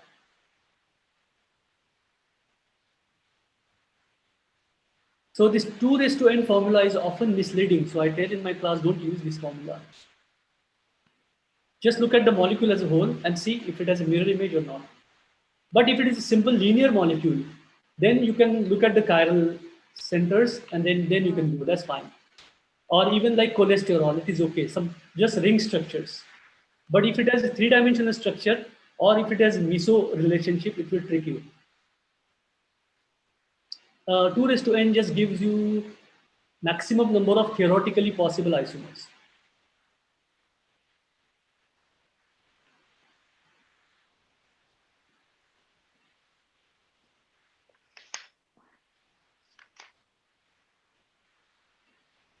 Okay, I hope Prajwala ji.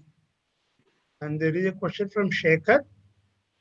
Describe flying wedge representation of tetrahedral carbon atom.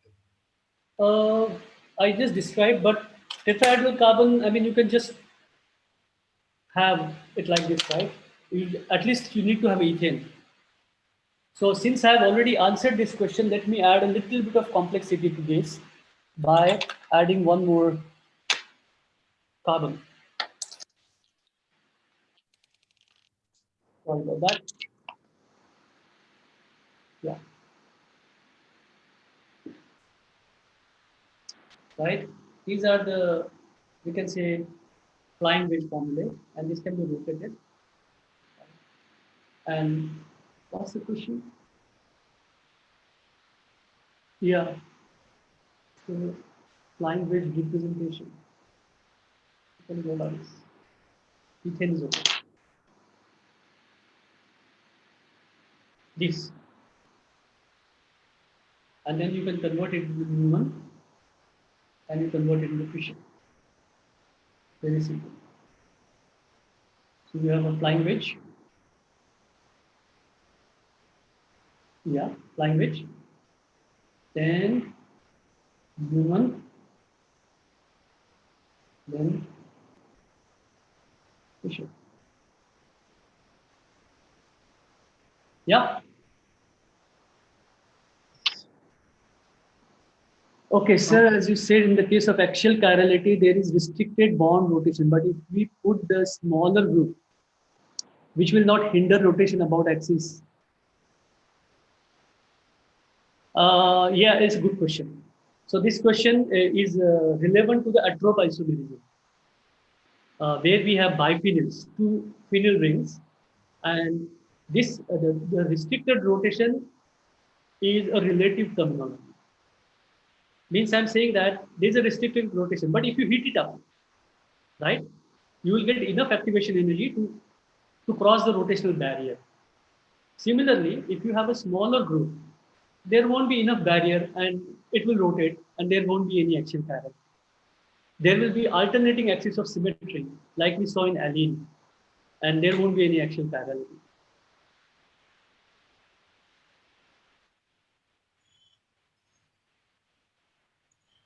Okay. Thank you. Thank you. Thank you. I think they got, and thank you very much, Professor Suvan Kulkarni, for a nice presentation of the stereochemistry. And, thank you. Professor Shivaswarup, one time what we can do, we can also do a flip classroom. When I will send you my slides first, you can give the slides to students, and 1 hour we'll just take question answers. Sometime we'll do that. We would now with these online classes, we can do anything. Yes. Thank you so much. We will plan it. And thank you very much. And I thank Dr. Sandeep Petare also for the nice introduction. And I thank all the participants. So we'll proceed for the second lecture by Professor Deepa Kushlani. Welcome, Professor Deepa. Hello, Professor. Nice to see you. Hello, nice. Hi, nice Suvan. Hi, Deepa. How are you? Here. So now we will proceed. Now I request Dr. Abhay Solunke from Kurkeda to introduce Professor Deepa Kushlani. Thank you, sir. Thank you, Director, sir. Good morning to all the dignitaries and students. We are in the verge of the transformation, and we are in the world of education 4. In this world of education 4, the new dimensions, new realities, and new hypes are coming. So today we have a very eminent person who is going to deliver the lecture on the reality and hype is Professor Deepa Kushlani, Professor of Material Chemistry from Department of Chemical Sciences, Tata Institute of Fundamental Research, Mumbai. She has completed her undergraduation from University of British Columbia, Canada. She has done her PhD from University of Toronto, Canada. She was postdoctoral researcher at University of Toronto and University of Bristol. She was lecturer in inorganic chemistry at UK, and currently she is associated as the professor of material chemistry in Tata Institute of Fundamental Research. She has been awarded with various awards such as the Bronze Medal Award of CRSI in 2018. She was being at the DST Young Career Award of Nanosciences and Technology in 2016 by DST. She is also the Fellow of Royal Society of Chemistry. She has also chaired the RS of Western Indian section. She is the member of Indian Science Academy for Women Science Panel. She is also a member of Royal Chemistry of Society UK, Inclusion and Diversity Committee. Her research or her expertise research areas are involving the synthesis, characterization, and application of variety of inorganic structures with reference to morphology, phase, size, and the manipulation. So the world which education 4, which is going to emerge, is associated with the material and the energy. So today we have such an eminent person to whom we are going to listen is having the expertise, and Her topic of the today's is what exactly are nanomaterials and why are they important? Reality versus hype. I welcome Deepa Kushlane Madam and request her to deliver the lecture. Thank you. Thank you, Dr. Solanke, and thank you to Dr. Shiv Sarup and everybody associated with the seminar today, the webinar that is going on. It's a pleasure to be here. And I hope everybody can hear me properly and see me properly. Webinars, as much as they're convenient, are also a bit inconvenient because we cannot really see the audience. So I'm just looking at my computer screen right now and hope that you can follow along. And if there are any questions, can I request Dr. Shiv Sarup to, if there are any questions that appear in the chat box, if you can interrupt me, I'll be happy to answer them as they come. No, I'm not sure how many questions will come, but I hope we can do some justice to this topic. So let me get started. I want to, first of all, discuss what, in terms of the size. Everyone is familiar with the word nanomaterial as being 10 to the minus 9 meters, but I don't know, it is small, but it's not very small. And this is where I want people to appreciate this part. It's not so absolutely small that we can't do anything with it. It's an intermediate size regime. There are things that are smaller than nano. I hope students can appreciate this part. So this little slide is trying to put in perspective about what we can see with our naked eye and what we cannot see with our naked eye. And therefore we have to use some other instruments to be able to see these structures. And this part is important, so I thought I would just show you. And what I want to highlight here is basically, I'll just turn this to a pointer, that you have, you can see the width of a human hair. You can feel it in your hands. You can see it, individual, one strand of human hair. And that's usually on this length scale, about 50 to 100 microns. Microns being 10 to the minus 6 meters. By the same token, you can also see smoke particles. But what you see smoke particles is as an agglomeration. You do not see them as an individual entity. And so we cannot see one smoke particle, but we can see a bunch of them when they're gathered together because they scatter light very effectively. And they usually look white or gray. And that length scale is about 10 microns. Now, when you go 1,000 orders of magnitude smaller, just like you go 1,000 orders of magnitude smaller when you go from sand into air and so forth, by the same token, when you go from a smoke particle 1,000 orders of magnitude, 3 orders of magnitude, not one, so 1,000 times smaller, you get what is the nanometer range. And in the nanometer range, it's actually the width of a DNA strand here that you see, not the length. Obviously, everyone talks about the length of DNA quite a bit, and that the length is very long, but the width of a DNA strand is about a few nanometers.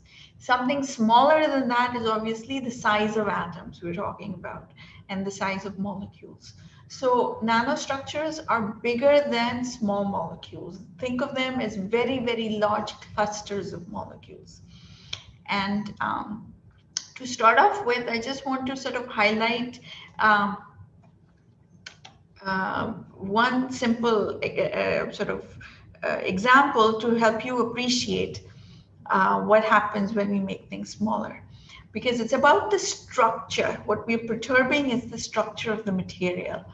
And this example, I hope all students are aware of, carbon exists in 2 very common allotropes that you get taught about. And this is graphite and diamond. Graphite, you know, and diamond, you know, you have touched them, you have felt them, you've seen them with your own eyes, and you know that they have very different properties. They look different, and chemically they behave different, and physically they have different properties. They have different melting point, they have different conductivity associated with them, and they have different level of transparency. One is opaque, one is not. Both are crystalline. Graphite is also crystalline, except it's got layers of these hexa-coordinated carbon. It is a trivalent sort of 3-bonded carbon, and the rest is a pi-pi interaction here between the layers. But you've got these sort of 6-membered rings making up the graphite sheet that are sitting on top of each other, whereas carbon in diamond is a tetrahedrally bonded structure, and so it's 3-dimensional in the sense that the bonding goes in 3 dimensions. And as you can see, just by reorganizing the same chemical, the same carbon atom, we can have completely different properties associated with it. The reason I talk about carbon is because subsequently, as time has gone on, we have discovered some different structures of carbon along the way. And one of them is C60 or Buckminster fullerene that a lot of people are familiar with, or they also call them buckyballs. They look like this. C60 is the most common one. We call it C60 because it's made up of 60 carbons. Now, in this case, by the way, in the previous case, diamond and graphite, we don't think of them as nanomaterials at all because we can see them when we can hold 1 particle of diamond and it's quite big. But when it comes to this structure of carbon, a C60 structure of carbon, the C60 molecule, as it were, is actually 1 nanometer in size. So it exists as a separate entity. We can make lots of it in a beaker, and so we can have an agglomeration of it, but one individual particle we cannot hold because it's a nanometer size structure. By the way, it also exists in different stoichiometry content in terms of C20 and C84s have also been isolated. Just so you know what they look like, this is the structure, but how do we see them with our naked eye? When we see them with our naked eye, we can actually see them as a colloidal solution. And in this colloidal solution, I want you to see that it actually has a funny color associated with it. It's sort of a pinkish color, and there's a different reason for that. So it no longer looks like carbon is in terms of graphite. It no longer looks like diamond. It's a colloidal solution of C60, and it's got a pinkish color associated with it. By the same token, we can make nanotubes of this material, of carbon. And what is a nanotube of the material? It's nothing but the graphite sheet that you see there. And I'm just going to take a piece of paper. And just like I can take a graphite layer and roll it up, this is what a carbon nanotube is. And a carbon nanotube is nothing but a rolled up graphite sheet.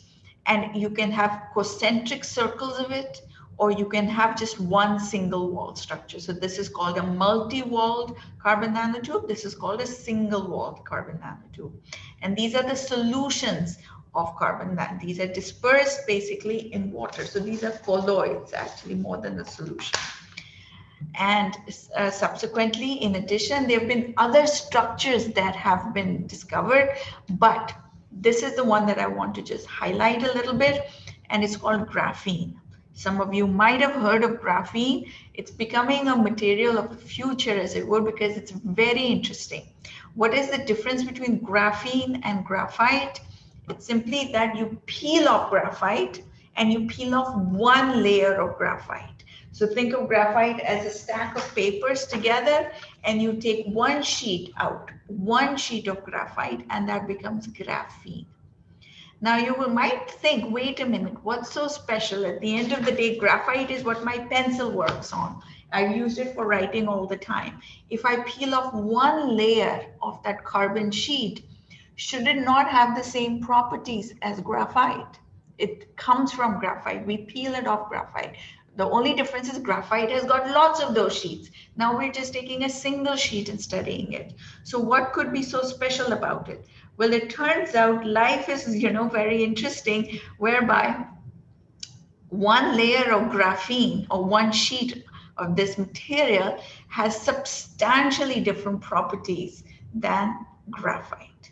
And what I mean by that is that if we look at the properties from the structural point of view, I know I've got lots on this slide, but what I want you to keep in mind, in the case of graphite, carbon is coordinated to 3 other carbons, and the other electron is basically participating with respect to the van der Waals interaction, right? It's a sp2 hybridization, hybridized material. So there is aromaticity in the plane, all right?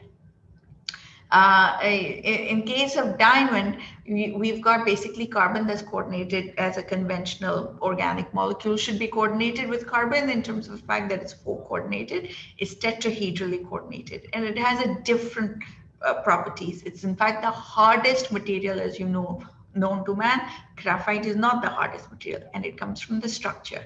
Then you've got fullerene. Fullerene also has carbon that is coordinated with 3 other carbons. So there's an aromatic structure, but there's a free pi electron and delocalizes. Plus there's something called a defect. C60 looks very much like a football in your hand if you were to look at the structure, and you can get these pentagon rings, which basically give rise to defects.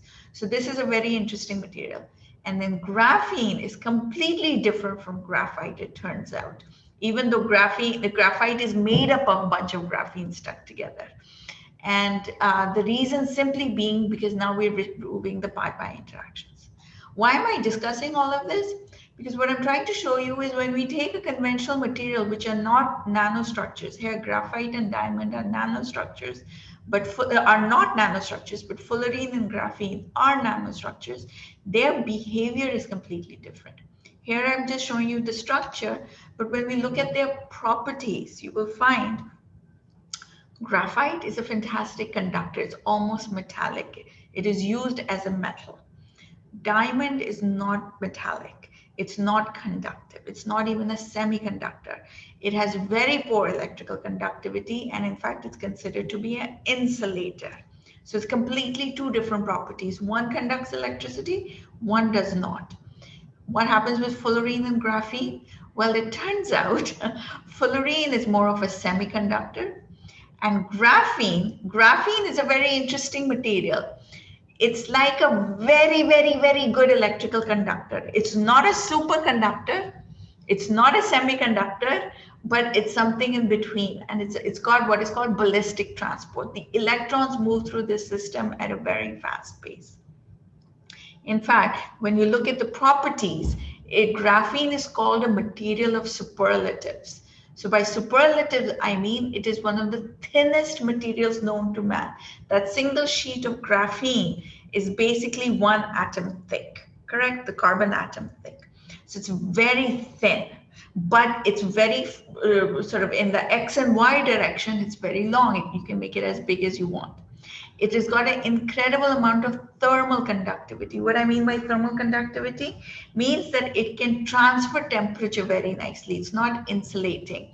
So if you want to basically remove heat from any device, you see computers release a lot of heat, and that heat destroys the electrical components. So you want to coat your computers with a material that will remove the heat from your electrical components and make those systems stable. So graphene would be a nice material to remove that. So that is what we mean by thermal conductivity.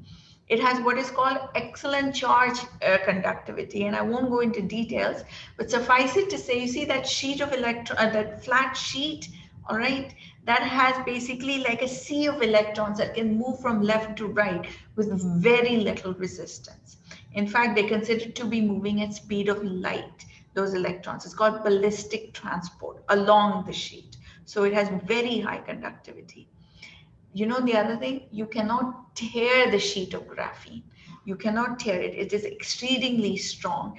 And if you look at it here, I've written it, it's one of the strongest material known. Compare the value that you see here in terms of tearing the sheet of graphene is very difficult. And compare this to steel, where we can still break the bonds of steel, fracture toughness, whereas we cannot do that for graphene. But the other beauty of graphene is it's very flexible. It's a softish material. So, you know, it's got this duality of matter, which is that, you know, on one hand, you cannot tear it. It has incredible conductivity. It has incredible thermal conductivity. So you can make very nice devices. You can use them for electrical components because also it is a cheap material. It's only made of carbon. And so, and if you think about it, it comes from graphite. What is graphite? Graphite is nothing but coal. You know, we harvest coal for our energy resources. So that single sheet can be used for very extensive, you know, fancy stuff. And I'll just show you in a slide. Why is being used? Because of all of these incredible properties. Now, all the properties that I mentioned of graphene, we've not made a new structure. We've just taken graphite and taken a single sheet out. But all of this comes from the fact that we made a nanomaterial. All of these properties come because of the size of graphene, the thickness of the graphene, and because of the way that the atoms are not coordinated in their perfect sort of thermodynamically stable way, that gives rise to very unusual properties. Okay. And that is what we're trying to, I want to sort of highlight here. So I hope I've given you some idea about the importance of nanomaterials, but I want to also bring in obviously the topic that a lot of people are familiar with, which is the surface area. Everyone says that when you make nanostructures, the beauty comes from the surface area. I want to highlight the surface properties a little bit before, because there's a lot of confusion because everything around you has a surface.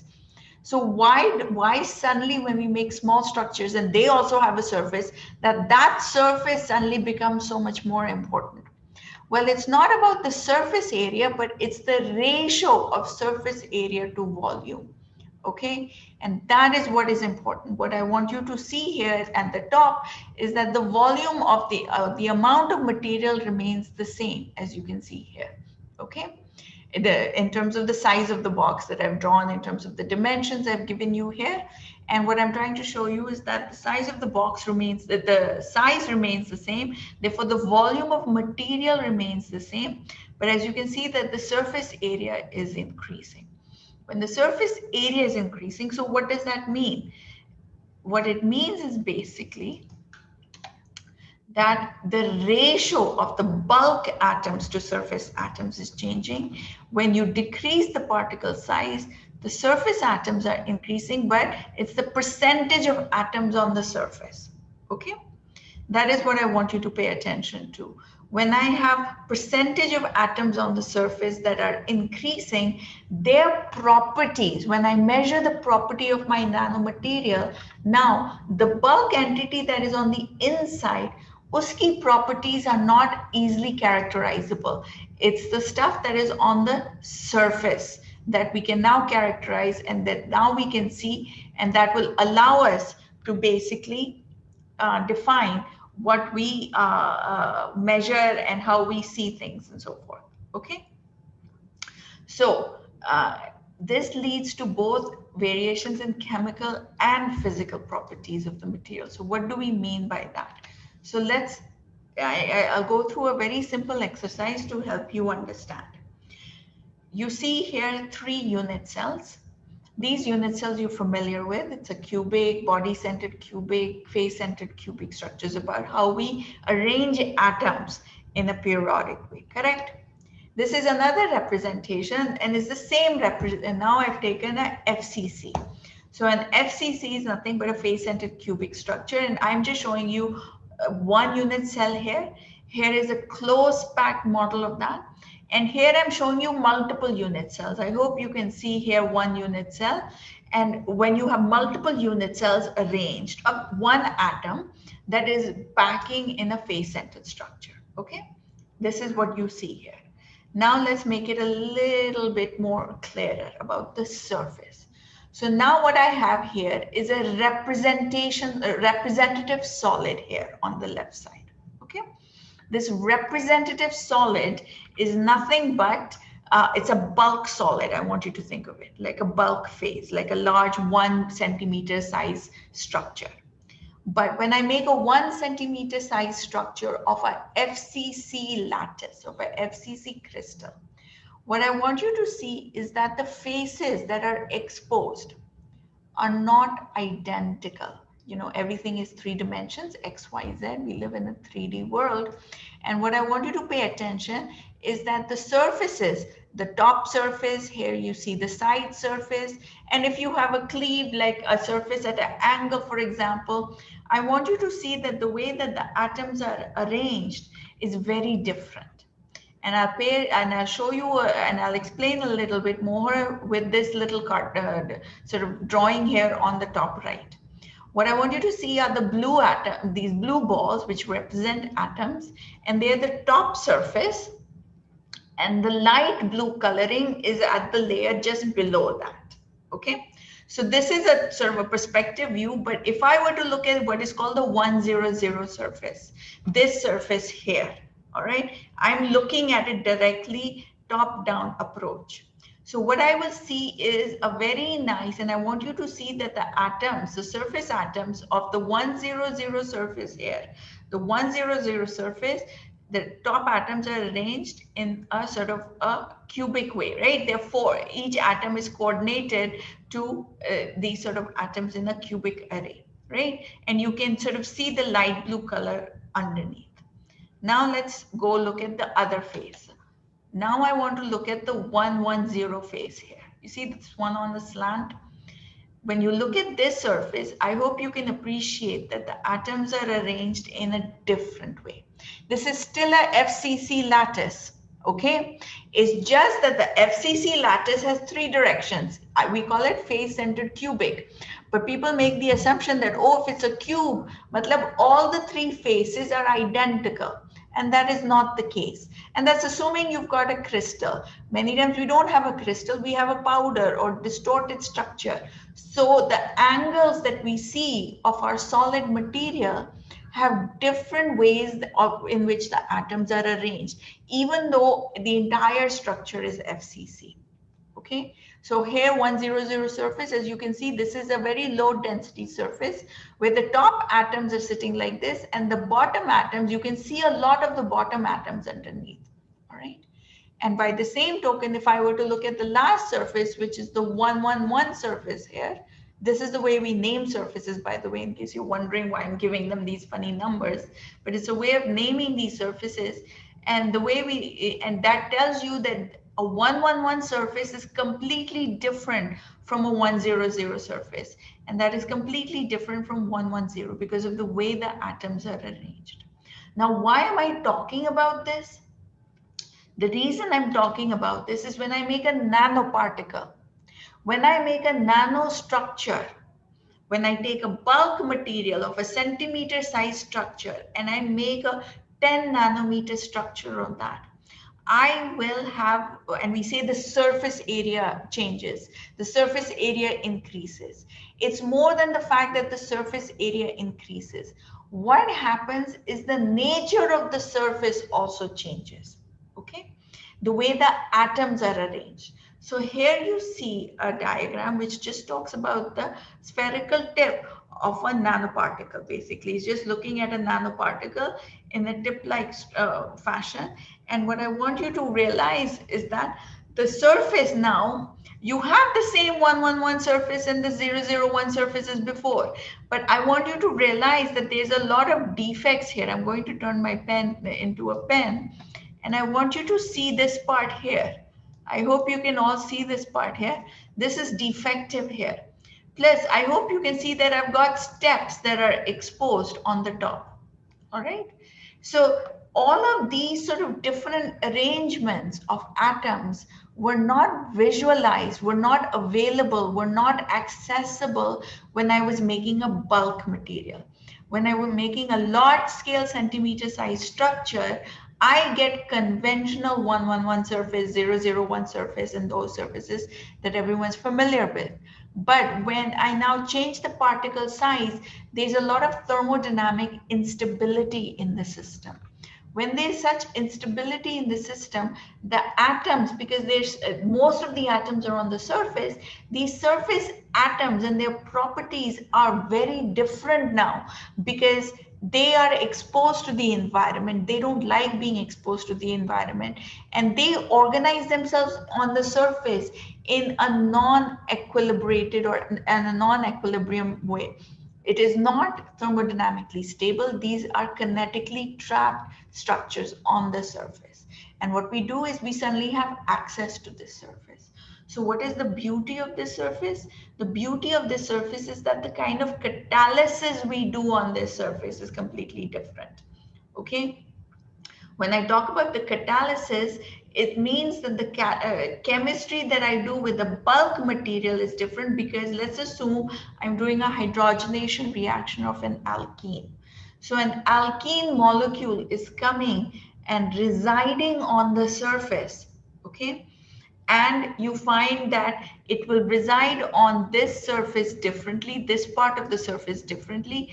It will reside on this surface differently. It will reside in the distorted area surface differently. It will reside on the 111 surface differently. Only the one orientation that is perfect for hydrogenation will lead to catalysis. And question is, we do not know beforehand which surface is important.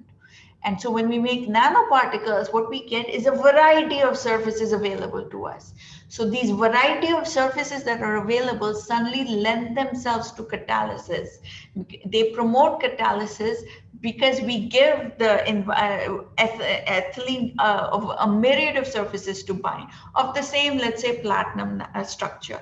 Before I had a bulk platinum, now I have a nanoparticle of platinum. But the nanoparticle of platinum has different arrangements of platinum ions that were never previously accessible, and suddenly give places for ethylene to reside and do the hydrogenation reaction takes place more efficiently. So the catalysis improves, the reaction rates improve. Okay. Another property, so I hope you can appreciate that part, which is that the chemistry improves. By the same token, what I want to show you here is that physically the material also looks different. So this is where physical properties and chemical properties change. And here you see gold, the way you are normally familiar with, what I call macro or bulk gold. This is a big bar of gold and you know what it looks like. But when I make nanoparticles of gold, I want you to see here that physically the color changes. The color changes, so that is an interesting property of the surface entity, the surface atoms. This is a metal. Metal has a huge amount of these d electrons that are conducting, and these d electrons give rise to very interesting optical behavior. We won't go into it. If anyone wants to know, I'll be happy to explain. The word that you're familiar with or that you want to look up is something called surface plasmon resonance. That's the reason why the color is changing, and the color changes depending on the size. And that is an interesting thing. When you make sort of large particles, we're talking here about hundreds of nanometers, you get this sort of bluish color, and the smaller and smaller the particle, the more pink the solution becomes. And it's very interesting. So you can monitor the size depending on the color. Another interesting property, and this is the example I'm giving you, is with gold, which is a physical property, which is the melting point changes. For those of you who do organic chemistry and you've listened to Professor Kulkarni give a fantastic talk, you know in organic chemistry, when you purify a material, your teacher inevitably tells you, look at the melting point of the material, and that will tell you whether it's stable or not, or whether it's pure or not, because every material's melting point is known. Here I'm showing you that the melting point can be manipulated, can be altered, not by introducing defects or impurities into the system, but by changing the size of the particle. Okay, so the particle in question is gold. So when I have bulk gold, the gold that you use for jewelry and so forth, I can tell you that that melts at 1064 Celsius.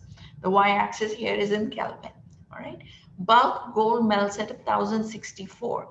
But when I start making smaller and smaller particles, and what you're seeing here on the x-axis is the diameter in angstroms, you see that when I make smaller and smaller particles, the melting point substantially decreases.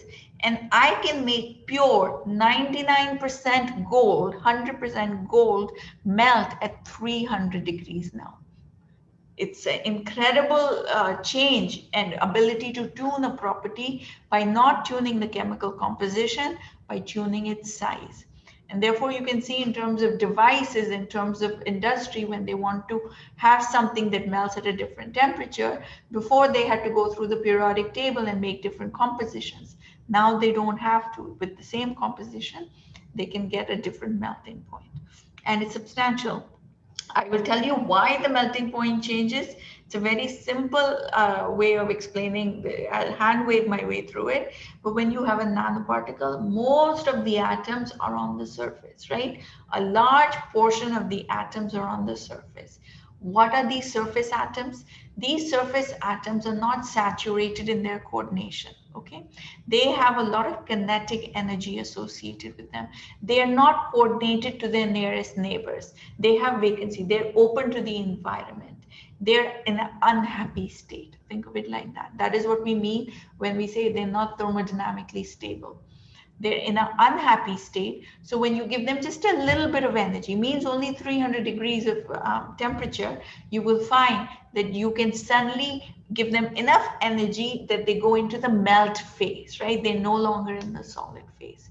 Whereas if you were in the bulk phase, the bulk gold, most of the gold atoms are in the bulk phase, not on the surface, right? Most 99.9% of the atoms are buried inside. And therefore, the energy to go into the melt phase takes a lot because you have to break those gold-gold bonds. And they're substantial because each gold atom is surrounded by 6 atoms of gold. The surface atoms of gold in the small nanoparticle are not saturated in their coordination. So they melt at a lower temperature. Now, I want to go a little bit deeper into a little bit of the science of something called quantum dots. You might have heard of it. People might have talked about nanostructures have improved emission. By emission, what do I mean? I'll just show you on the next slide. So here you see solutions of something called cadmium selenide.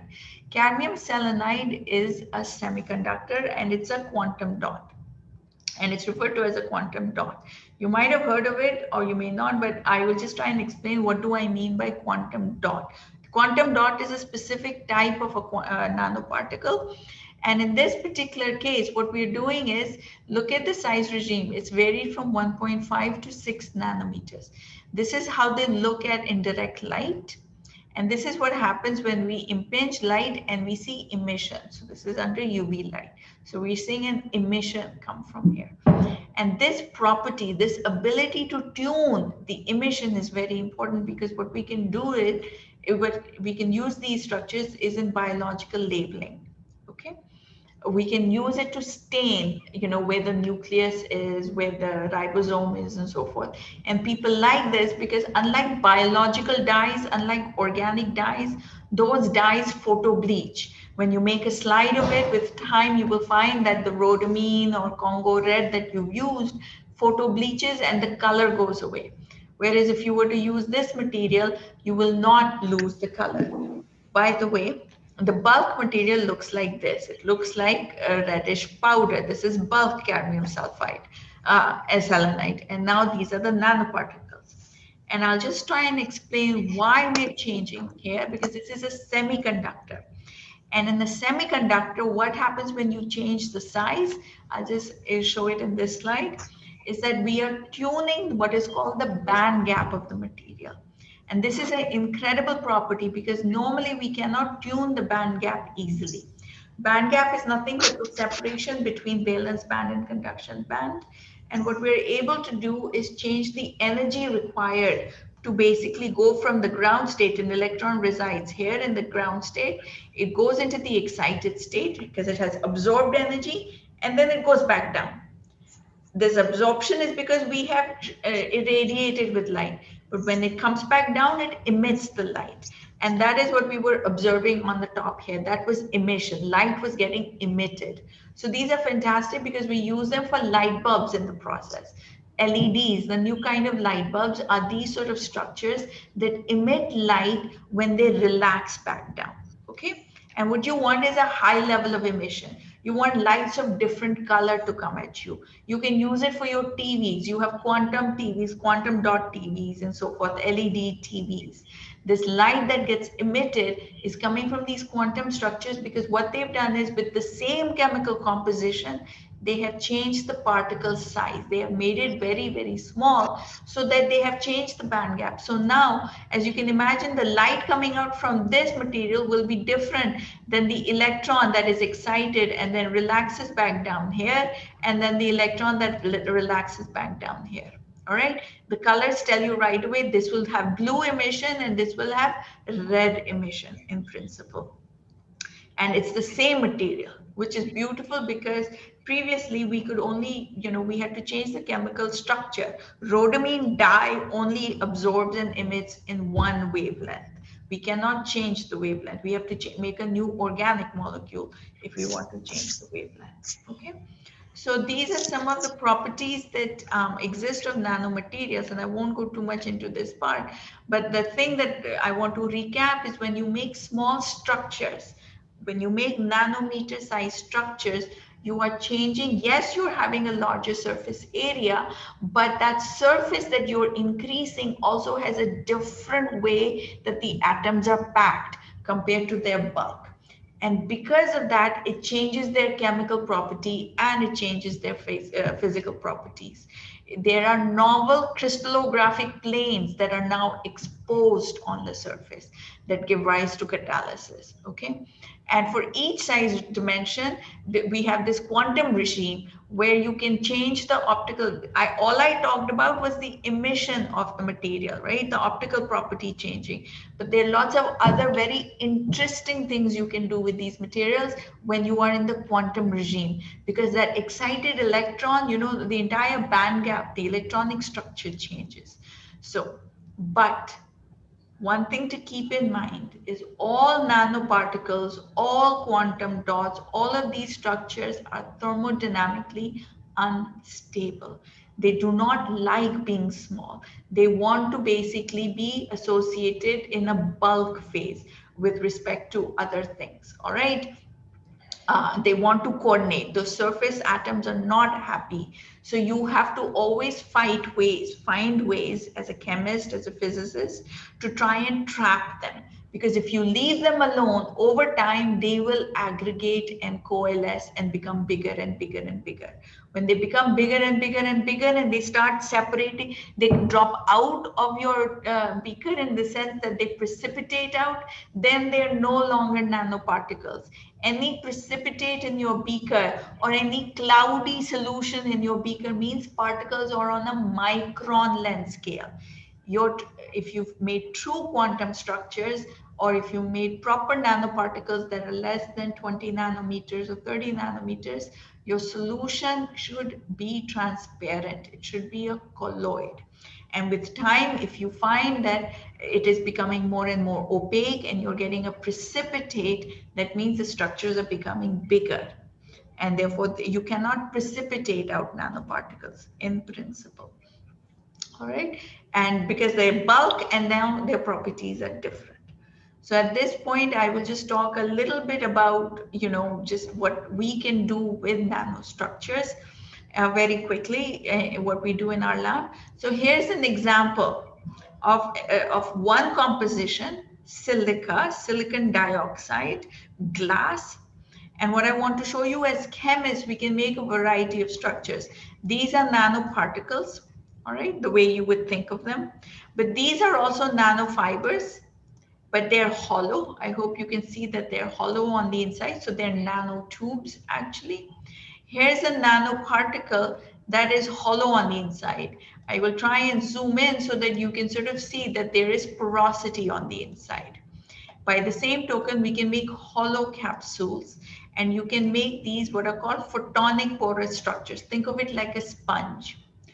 All of these are nanomaterials because why? They all have a higher surface area than the dense phase. But more importantly, the surface is completely different. The chemical nature of the surface, the way silica is arranged, gives rise to very interesting properties. Okay. I will not talk about silica, but this shows you that we can play with size. But I'll tell you how we work with nanomaterials. We can work with nanomaterials for making components in solar cells. Photovoltaics are solar cells. These are what they look like. And we make these nanowires that are arranged on our electrode, and they become very good ways of harvesting sunlight. If you use bulk material, it is not as efficient. But if you have these nanowires, think of them as very nice carpet of nanowires. So they're densely packed, but they're still individual.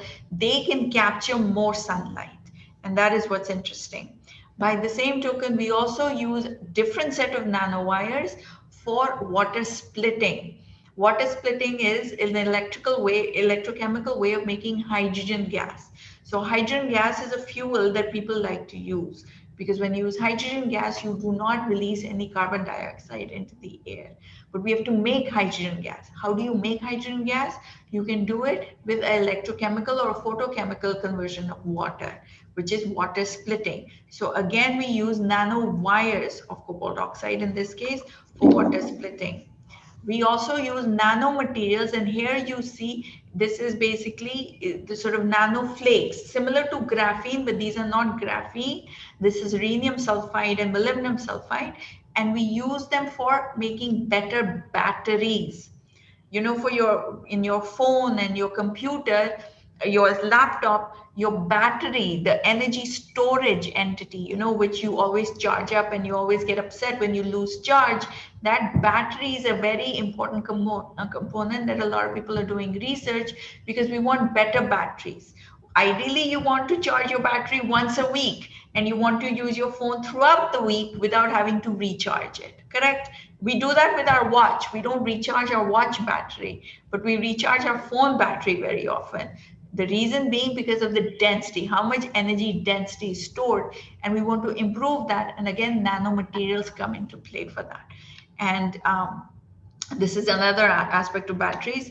And finally, we also, I'll just finish with this last slide because I don't know how we're running on time, but we also use nanostructures. In this case, these are nanotubes, and we use them for drug delivery because these are very nice small structures. They can enter our cells. But the important thing is not only can they enter our cells, as you can see, I hope you can see these little green lines, these are hydroxyapatite nanotubes, but it turns out when you make nanostructures, cells do not, some nanostructures have toxic properties. And some nanostructures have better efficacy when you make them in the nano regime. They go inside cells faster, and if the drug is encapsulated in this particular architecture, think of them as a straw. These are nanotubes of hydroxyapatite. This hydroxyapatite is nothing but calcium phosphate, which is similar to what your bone and your teeth are made out of. And so what we did, we made these nano straw, like a straw, you know, where you suck liquid out of.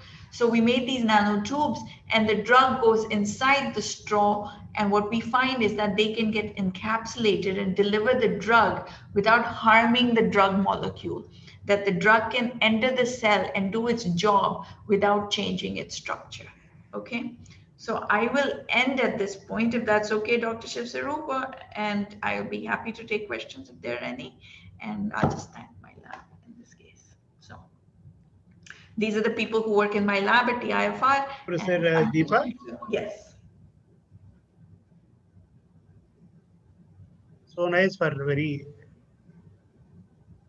informative and illustrative talk on this. And we have some questions now. And Abhayji, any student from your college? Yes, sir. There are students from my college, sir. Yeah. Okay, they can ask the question. Mr. Rahul Budhe. Sir, त्यांना विचारायला सांगा.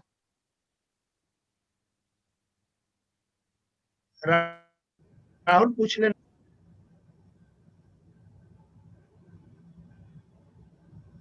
पाठवलाय का प्रश्न? कोणचा प्रश्न आहे? I think there's one question in the chat box. Maybe I can answer that. You answer that before this student gets online. Okay. Is it safe to use nanomaterials in cosmetics? Okay. So that's a very good question. So I will tell you one thing. I'll give you an example of silver. So silver is talked a lot about for its antibacterial properties. They put silver nanoparticles in paint, and the paint is put on walls, and the idea is that therefore fungus and bacteria will not grow on your walls, which is fantastic. But because it destroys organic molecules very effectively. It's not only that it destroys bacteria, it will destroy a lot of other organic species very easily. It means that if you were to put silver nanoparticles in cosmetics, and then you put the cosmetic on your skin, you will have a harsh reaction because the silver is very reactive to any organic in its vicinity. Okay, so the result is that you will not want to put silver nanoparticles in your cosmetic. But ma'am, I have also one question. Okay. How the nanotechnology plays an role in medical science? Okay, so that is in medical science. So this is an extension. So I was just talking about silver, how you cannot use silver for cosmetics.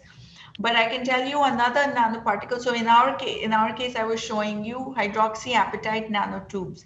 I'll just explain that once again so that you have a better idea about when you say medical science. So here in this case, I just have this one slide. I'll just zoom in just 1 second. So what I want to show you is we've not made spherical particles, but we've made these nanotubes. They're long and they're hollow on the inside. Okay, and these nanostructures of hydroxyapatite, it turns out, are a very effective way of delivering any drug molecule to inside the cell. Whereas if you were to use spherical hydroxyapatite particles, all right, that you coat the drug on the outside, it turns out that the drug gets destroyed when you insert it into the body because the body has lots of different pH environments and so forth. समझ आ रहा है? 2-3 chapter असतील ते मोठे ते पहिला चॅप्टरच किती आहे म्हटलं मैम एक क्वेश्चन है. Yes, ma'am. In catalysis reaction, which catalyst is used for hydrogenation? Which catalyst is used for hydrogenation? Used for hydrogenation. Yes. Normally, platinum is used for hydrogenation. Okay. I will show you a very, just give me 1 second. I'm just going to share with you a different slide just so that I will just quickly show you. 1 second. I'm just trying to find that slide where it will show you. Okay. I've got it now. 1 second. Share screen. There we go. So I hope you can see this slide. Yes, ma'am. Okay. Yes, yes. So here's a very simple example. You know, ammonia synthesis, the Haber process, where nitrogen plus hydrogen goes to ammonia, right? Yes. So here in this example, they're using iron as the catalyst. Okay. Iron as the catalyst. And I want you to see in all these, there's a bar here. One material gives you very good amount of ammonia. Okay. One material gives you very little amount of ammonia. The difference is it's all iron, but it's this facet that is exposed gives you more catalytic activity. Okay. So it's a very interesting thing I'm showing you. I'm showing you with one material. I'm not changing the chemical composition. Okay. I am looking at iron as the catalyst here for a hydrogenation reaction. But I can tune the activity of hydrogenation by simply changing the kind of facet that is exposed to my chemical environment. Does that make sense? Yes. Yes, ma'am. So you know how taking a big piece of platinum or taking a big piece of iron is not going to help your catalysis. But if you can grow iron specifically with the 1-1-1 phase, okay, the 1-1-1 arrangement, which has this sort of structure they're showing you, if you can make this phase as the only even if you make a thin film of it, you will find that your catalytic rate is very fast. All right. But this data is only for the hydrogenation of nitrogen molecule. because the nitrogen molecule has to come, the hydrogen molecule has to sit, they have to organize themselves in the right way that the nitrogen-nitrogen bond breaks, then the hydrogen-hydrogen bond, and you understand the nitrogen reacts with the hydrogen. It's a multiple step reaction. Yes, ma'am. Hello, ma'am. Yes, Thank you, ma'am. All right. All right. Okay. Who's the next person? Hello, ma'am. Hello. Good afternoon, ma'am. Ma'am, my question is, what are the nanoclusters and how are nanoparticles made? So nanoparticles and nanoclusters can be made through a variety of techniques. If you're talking about chemical routes, all right, in chemical routes, we have basically hydrothermal techniques, and I'll just sort of show you one slide quickly. Just one second. So Hello, ma'am. Just one second. There's Yes, a person please. asking Yes, a question about synthesis, so I'll just answer this. So I hope you can see this slide. So this slide is basically, these are the approaches that people use to make nanoparticles, okay? And gold synthesis, so it depends on what material you want to make and how you want to make it, what size, because you can have lots of structures. Here's a slide of gold nanoparticles, right? Do you see this? Yes, ma'am. Ma'am. So you see there are various shapes and various sizes. So different architectures need to be done through different synthetic route. Ma'am, recently who developing the nanotechnology? Who is developing it? Means What which is country? that? So many people are working on it now. Yes, ma'am. Researchers are working, lots of people are working. You see this image, so nanoparticles are not only spherical, okay? I'll show you another slide where, look on the right side here. You see these nano grains, right? And they have changed the structure. On top is just iron oxide here.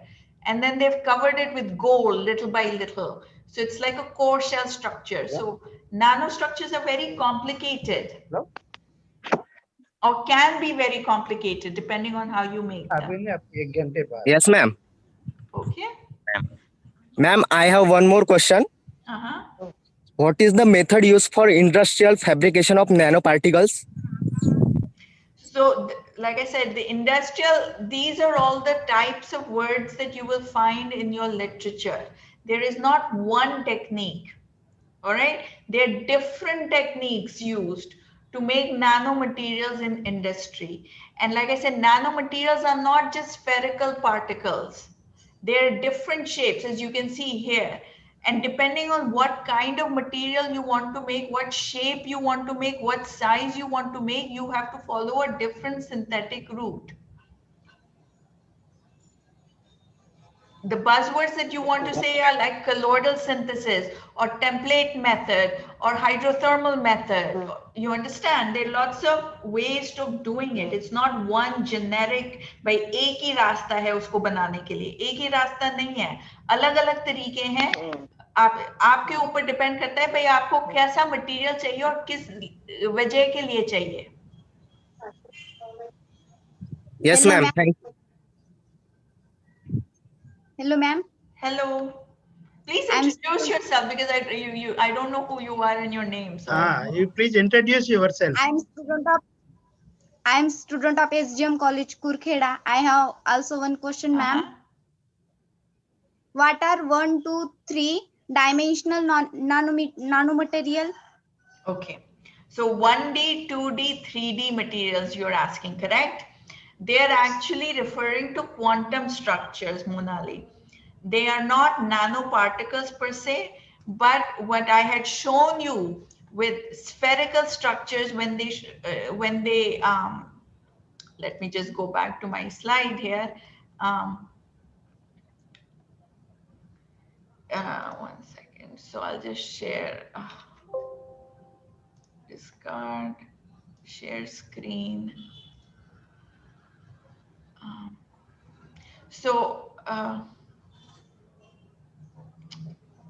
Not this one, sorry. 0D, so when you say 0D, your electron is confined, it's a quantum dot.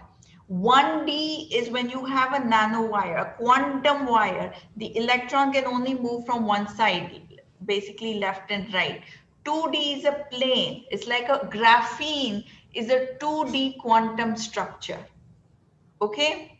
So it's more than just a nanoparticle, Monali. When we say it's a 0D, 1D, 2D quantum structure, it means the electron is confined in a very small environment. Okay, 0D means it's like a 1 nanometer particle inside which the electron is buzzing around, and uska behavior जो होता है ना बहुत अलग होता है compared to a bulk material. अगर उसको 10 नैनोमीटर में भी डालोगे ना वो भी bulk हो जाएगा उसके लिए, तो 1 नैनोमीटर के अंदर वो बहुत confined होता है, बहुत अंदर दबा हुआ होता है, तो उसकी वजह से उसकी properties जो होती है ना, electrical properties, physical properties बहुत अलग होती हैं. तो हम जब 0D में डिफाइन करते हैं ना, तीनों तरफ डिफाइन करते हैं. 1D में मतलब मैं ये पार्टिकल को ना एक लंबा जैसे पेंसिल बना दूं, ठीक है, तो पेंसिल में इस तरफ घूमता रहेगा, पर x and y में नहीं घूमेगा ना, वो छोटा है, ठीक है, तो it's confined in one dimension. In 0D it's confined in all 3 dimensions. समझ आ रहा है कुछ मोनाली? आया समझ. ठीक है, ठीक है. Yes, ma'am.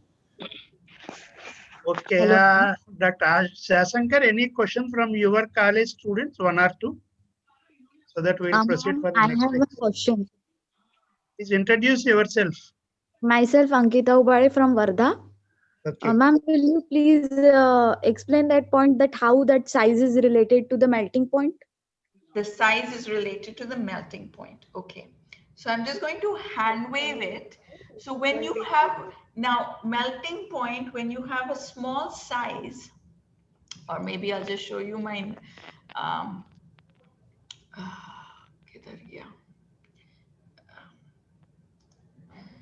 Old particles.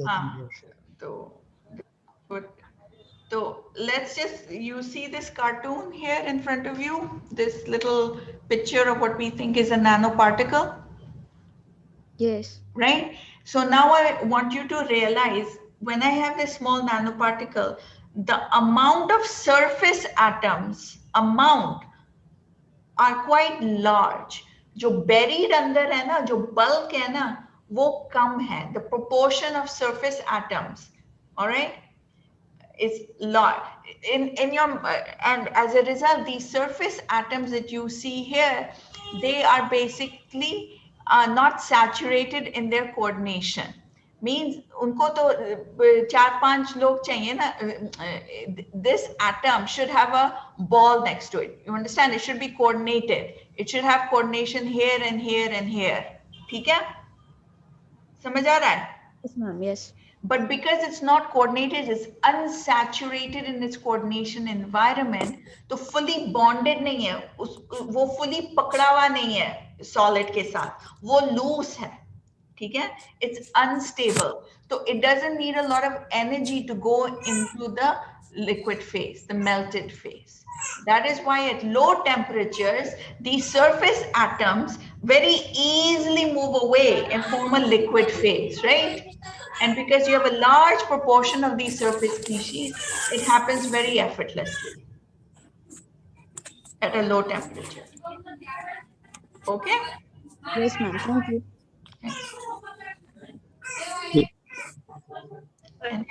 Okay, I think there are so many also. So, because paucity of time. And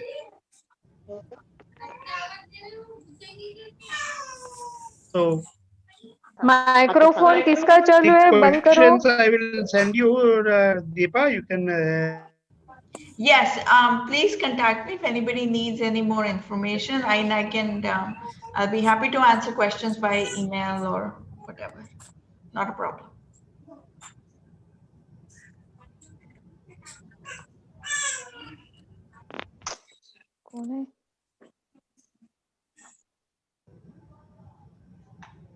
Okay. Thank you very much. It was a pleasure. Thank you, madam. Thank you, ma'am.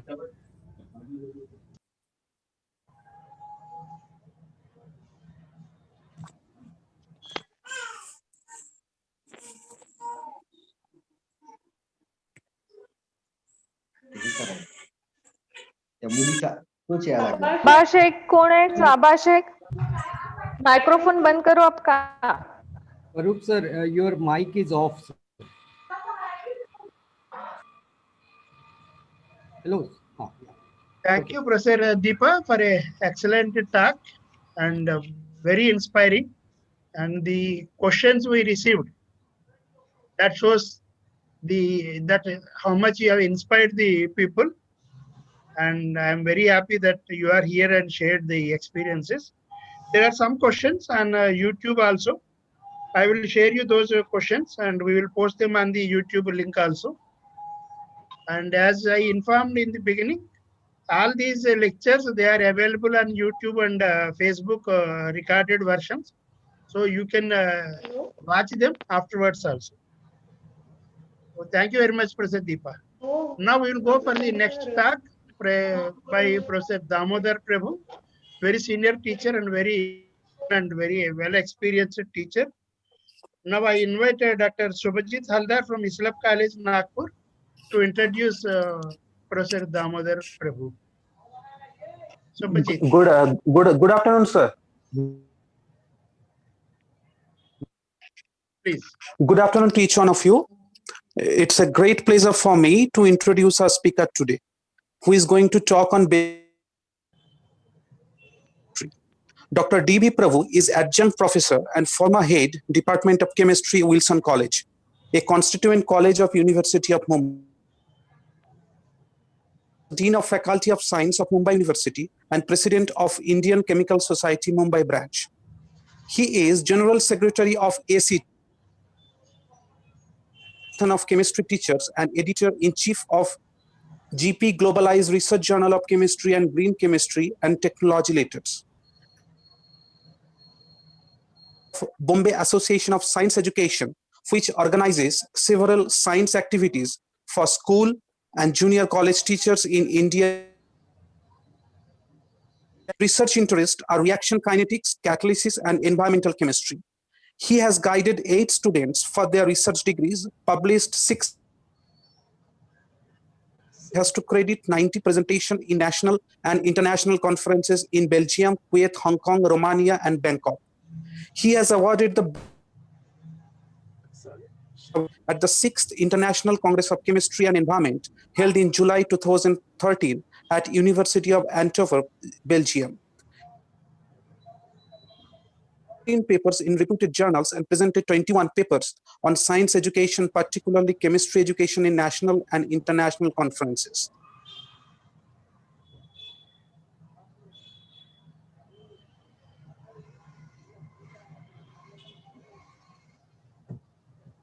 Oversees the Indian National and International Chemistry and Junior Science Olympiad since 2000. He has served as the delegation leader to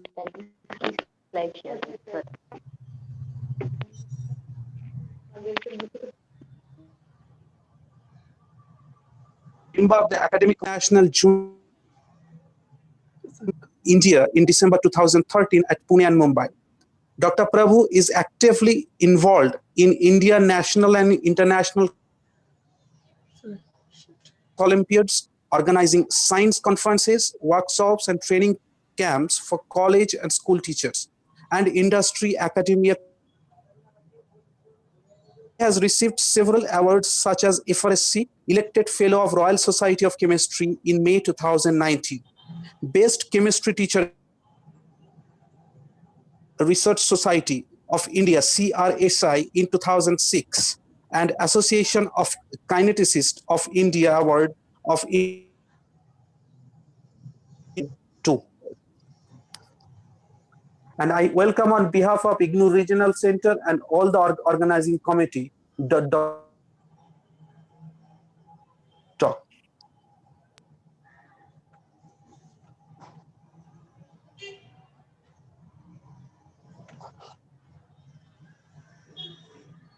Hello. Yes, sir. Yes, sir. Please carry. Professor P. Shiv Swarup, the Director, IGNOU Nagpur Center. My dear student friends, and teachers. At the onset, let me thank Professor Shiv Swarup for giving me this opportunity to talk to the students on a topic which is very near to me, basics of catalysis and basics of green chemistry. This is a activity which is much needed because students have to be taught the basics of chemistry and science, and I must compliment Professor Shiv Swarup for organizing this activity on behalf of IGNO. In the last few years, there has been a constant and vigorous debate between the development and the conservation of environment. Man has been consuming natural resources at a very fast rate, leaving behind toxic byproducts which are harmful to the environment. Today, there is a general acceptance that conservation of nature is very crucial for our future. It is felt that there should be a balance between development and conservation. Hence, various terms have become a part of our daily lives. Green chemistry, sustainable development, sustainable chemistry, so on and so forth. To maintain this delicate balance, several measures have been suggested in the form of green chemistry or what we also call sustainable chemistry. Sustainable chemistry is to the large extent based on the 12 principles of green chemistry given by Paul Anastas and John Warner way back in 1990. They are the fathers of green chemistry, and they visit India sometimes. Every 2 years, we have Paul Anastas and John Warner who come sometime in December. And it's a pleasure to meet both of them. They are so much committed to the cause of green chemistry. Among the 12 principles, there are 3 principles which are extremely important, which I will deal with later, especially the use of catalyst to accelerate reactions. So in my talk today, I will discuss the important role of catalyst in the green chemistry or sustainable chemistry. Can you screen my slide, please, Professor Shiv Swarup? Hello? Hello? Yes, yes, I will be screening it, just a moment. Yeah, please.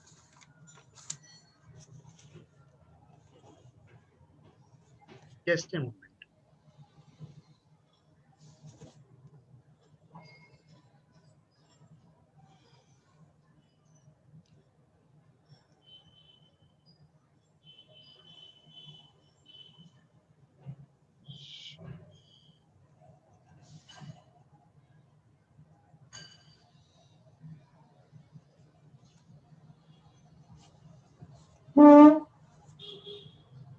Just a moment, it is opening. Yeah.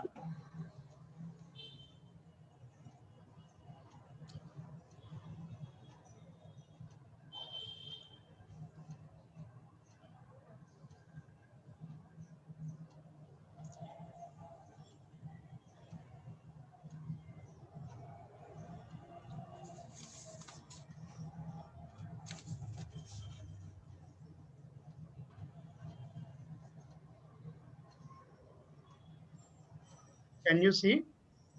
Yeah, yes, I can see it. Okay. Next slide, please.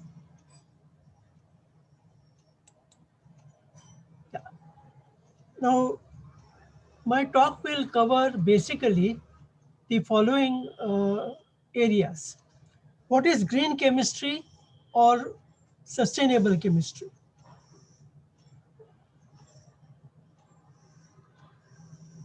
Then the concepts of catalysis, which is one of the pillars of green chemistry. Then the role of catalyst in green chemistry or sustainable chemistry. There are 2 important roles: improvement of atom economy and improving the yield of reaction. Atom economy is a very important term. It indicates what percentage of the reactant atoms are converted into useful products. I will deal with this later. Then we will talk about the green catalyst, mainly biocatalyst, that is the enzyme catalyst, nanocatalyst, and phase transfer catalyst.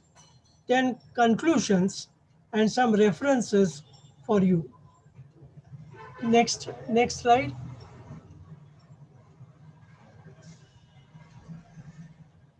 Now, before I go to the important areas of green chemistry, let me very briefly go through the 12 principles of green chemistry given by Paul Anastas and John Warner.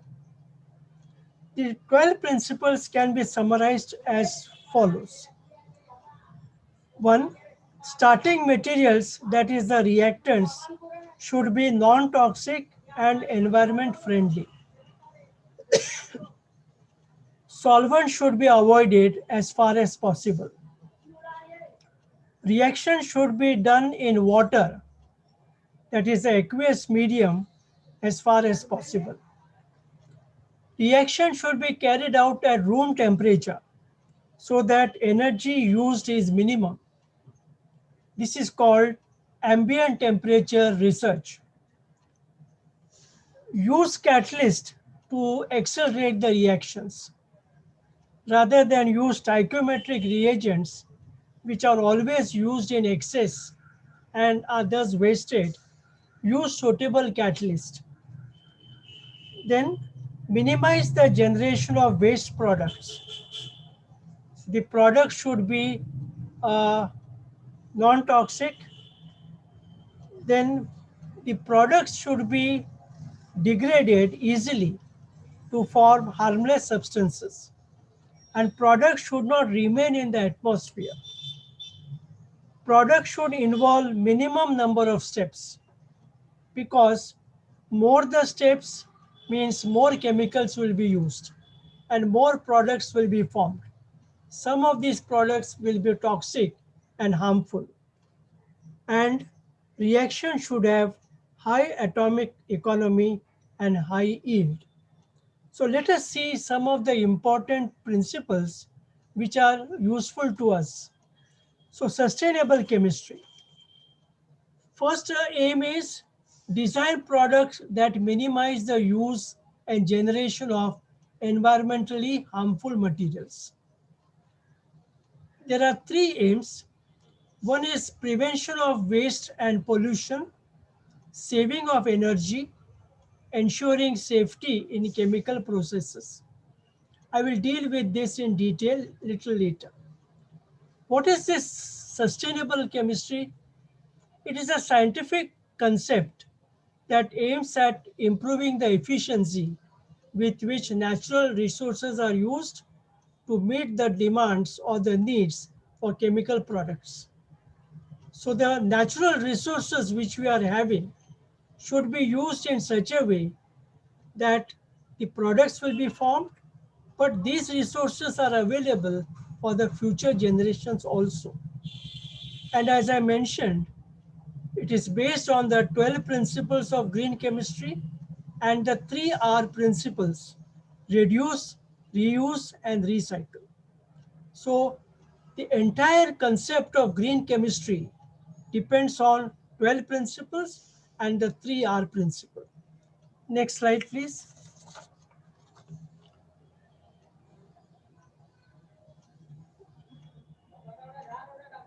Thank you. Yes.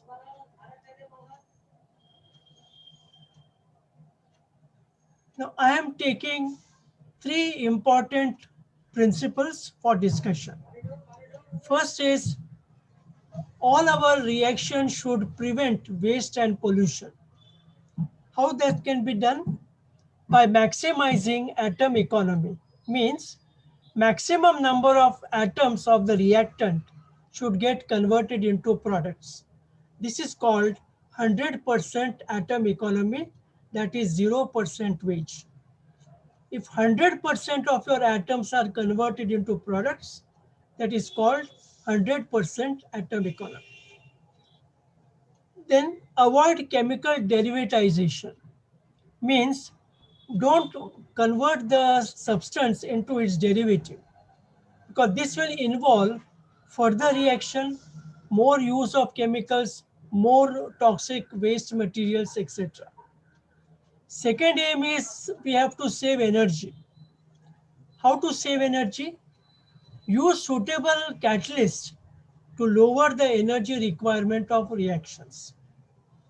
Use renewable feedstocks, means feedstocks which are available in nature and which are cheap can be used. For example, earlier the ethyl alcohol was prepared by chemical reaction.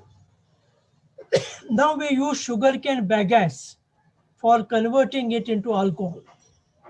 Now in Maharashtra, we are having a huge sugar industry, and lot of the waste material which comes out is called the sugar bagasse. That can be converted into alcohol, which is much cheaper and can be used in industry. You can save energy by doing your reactions in water and at room temperature, so that energy can be minimized. Third important aim, safety measures. Use environmentally friendly reagents, solvents, and catalysts. These are materials which do not harm the environment, and they are called green solvents, green reagents, and green catalysts. In your laboratory and your industry, prevent spillages and accidents. So don't use chemicals which are prone to accidents, and use protective gear like lab coats, gloves, eye goggles, etc. So this way you can make your chemistry work safer and prevent accidents in your lab or in your industry. So these are the three aims of our green chemistry: prevention of waste and pollution. No poisonous gases should go into the atmosphere. Save energy and see that you work in a safe environment. And in our labs, the third part we are not taking care of. Many of our labs are not safe, but now people are realizing that we should wear protective gear like lab coats, then we have to use gloves, so on and so forth. Next slide, please. Next slide. Next slide, please. Giving. Yeah.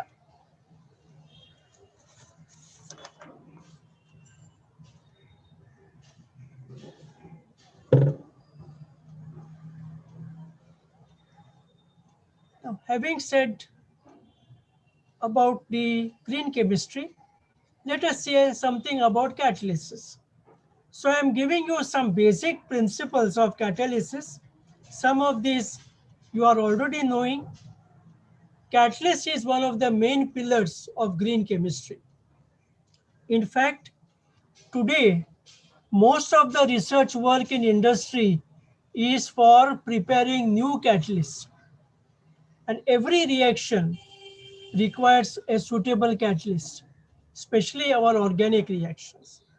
So a lot of work is going on, even in our own country, to prepare novel catalysts, which are very effective. What is a catalyst? We all know it accelerates the rate of the reaction, but remains chemically unchanged at the end of the reaction. So it increases the rate, but remains as it is. A catalyst takes an active part in the reaction, but does not appear in the end product of the reaction. A catalyst takes an active part, means it is not a passive spectator. It goes into the reaction, but comes out without any damage. For example, if you use nickel as a catalyst, it will accelerate your reaction, but it will come out back as nickel. Of course, there may be a change in its physical condition. A solid catalyst may become a powder at the end of the reaction, but chemically it remains as it is. Then every reaction requires some minimum energy, which we call energy of activation. And it is defined by this very famous equation given by Arrhenius. Arrhenius got the Nobel Prize in 1903 for this particular work. The Arrhenius equation is K equal to A e raised to minus capital E over RT. K is the rate of reaction. E is the energy of activation. R is the gas constant. T is the absolute temperature. A is a constant for the given reaction. In simple words, what the equation says is rate of reaction depends on temperature. Means more the temperature, more is the rate. And what does a catalyst do? It lowers the energy of activation and increases the rate of reaction. So catalyst only does this thing, brings down the energy required for the reaction, and the rate will go on increasing. Next slide.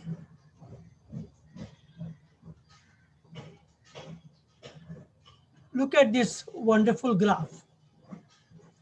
It is one of my favorite graphs in chemistry. We are plotting energy versus reaction progress. So the first graph, that is the first parabola, is the uncatalyzed reaction. And you see the energy of activation is quite large. So a lot of energy is required for uncatalyzed reaction. See the red graph, that is the catalyzed reaction, where this energy required is much less. Okay, and therefore, according to the Arrhenius equation, if the energy of activation becomes less, rate will become more. Am I right? So the big parabola stands for uncatalyzed reaction. Small parabola is the catalyzed reaction. Small parabola is smaller than the big parabola. So energy of activation of uncatalyzed reaction and catalyzed reaction can be sort of compared. E dash is less than E, hence K dash is more than K. Means lower the energy of activation, more is the rate of reaction. So catalyzed reactions are favored, are faster than uncatalyzed reactions. So catalysts are saving energy. And this is one of the principles of green chemistry. Okay, next please. Next slide. Mechanism of catalysis. Catalyst follows a very simple mechanism. Reactant and the catalyst come together along with the energy of activation and form activated complex. Activated complex is a combination of reactant and catalyst, and it is a very loose structure. It has a very short life, and within a fraction of a second, it breaks down to give your product and your catalyst. So no big chemistry involved except an unstable activated complex is formed, which breaks up into product and gives back the catalyst. So catalyst comes back without any problem. Famous reaction, Friedel and Kraft's reaction, where we use anhydrous aluminum chloride catalyst. It takes part in two steps. Acetyl chloride plus aluminum chloride gives very unstable intermediate, CH3COCl-ElCl3. Now this unstable intermediate has that catalyst there. It breaks up by reacting with benzene to give acetophenol, HCl, and AlCl3. Now, if two reactions are added, you will get acetyl chloride plus benzene giving acetophenol and HCl. Aluminum chloride doesn't come on either side of the reaction because it is a simple catalyst. Which is the catalyst? Anhydrous aluminum chloride. So it goes in, brings about the reaction and comes out. So it is favoring the reaction. Without the catalyst, reaction cannot take place. So you use a catalyst, it brings down the energy of activation and you get your product. Next slide. Yes.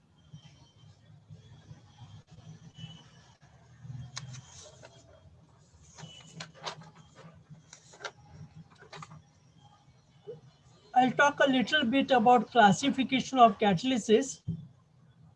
Catalysts are divided into two groups, homogeneous catalysis and heterogeneous catalysis. In homogeneous catalysis, we have a single phase reaction where reactants, catalysts, and products are in the same physical condition. Mostly they are in gaseous state or in solution phase.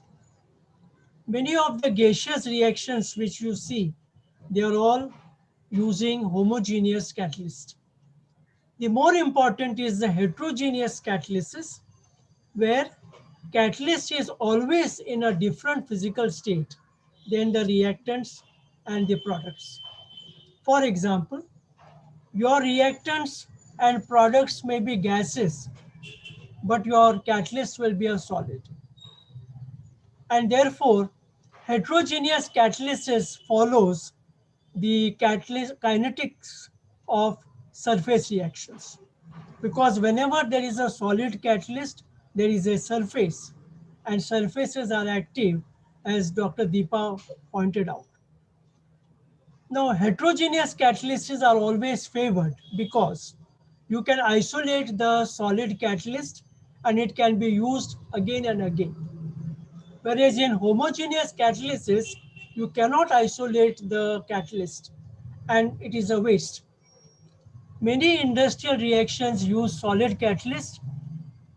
They are all surface reactions. Manufacture of sulfuric acid using platinum or vanadium pentoxide catalyst. Sulfur dioxide plus oxygen gives SO3. SO3 dissolved in water to give sulfuric acid. This is a very, very important reaction because consumption of sulfuric acid is a barometer of a nation's economic progress. How advanced your nation is economically will depend on how much sulfuric acid you are consuming. So sulfuric acid is required in all industries. Am I right? Demand for sulfuric acid will be 25.4 million tons per annum by 2030. So that will indicate where our economy will go 10 years from now. Another important reaction is manufacture of ammonia by Haber's process from nitrogen and hydrogen using iron catalyst with molybdenum as a promoter. Molybdenum is a promoter because it increases the efficiency of iron. This is a very important reaction and possibly the most important reaction because ammonia is used for manufacture of fertilizers and fertilizers are used in food production. So if you want enough food for your people, we require fertilizers and fertilizers require ammonia. You must have heard about the Green Revolution in India. This was the brainchild of Dr. M.S. Swaminathan, where they used nitrogenous fertilizers on a large scale to increase the food production. And many years back, India was having a deficiency of food and we had to import food from US. But thanks to this green revolution, now we are growing enough food for ourselves and also exporting to some other countries. Again, the demand for ammonia is increasing year by year, and it will be 25.5 million tons per year by 2022. Both these reactions are extremely important, and they are all using heterogeneous catalyst. Then hydrogenation of ethylene using Rane nickel as a catalyst. Now ethylene is CH2 double bond CH2. Add to that the hydrogen, you get CH3 ethane. Rane nickel is one of the wonderful catalysts which we use, and I think somebody asked, what is a catalyst for hydrogenation? The best catalyst for hydrogenation is Rane nickel. Okay, so classification means homogeneous and heterogeneous catalysts. Next, please. Next slide.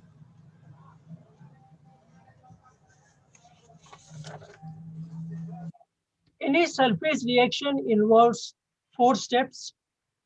So suppose you take ethylene plus hydrogen giving ethane. First step is the 2 reactant gases should diffuse to the surface of catalyst. Then they should get adsorbed on the active surface of catalyst. Means the 2 molecules should get adsorbed near to each other. How much near? Distance should be 10 raised to minus 13 cm. 10 raised to minus 13 centimeter. If the molecules are far apart, no reaction will occur.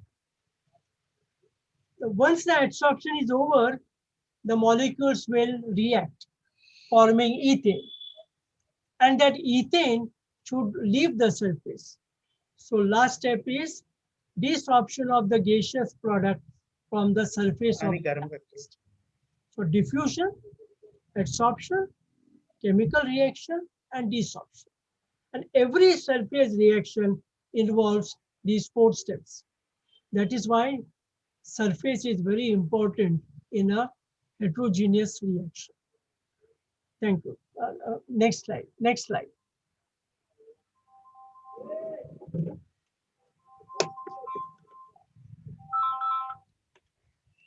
Hello? Yes. Yeah. Now, what is the role of catalyst? Online meeting mein hu. I will call you back. Okay? Role of catalyst in green chemistry. One is to improve the atom economy and the reaction yield. This is called greenness of reaction. How green your reaction is depends on atom economy and reaction yield. Atom economy is a measure of the amount of the starting material which has ended as the desired final product. The synthesis should be so designed that maximum amount of the starting material is converted into the desired product, and very few atoms are wasted. Greater the atom economy, less the wastage, hence more green the process. Now there is a simple formula to calculate atom economy. Afterwards, I will give some example how to calculate atom economy. The percentage atom economy is 100 times into mass of the desired product divided by total mass of the products. And if the mass of the desired product is equal to total mass of products, then the atom economy is 100%.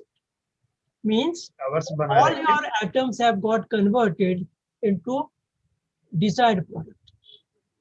And there is no wastage of atoms. So what is the wastage percentage? 0. Correct? Let me give some examples.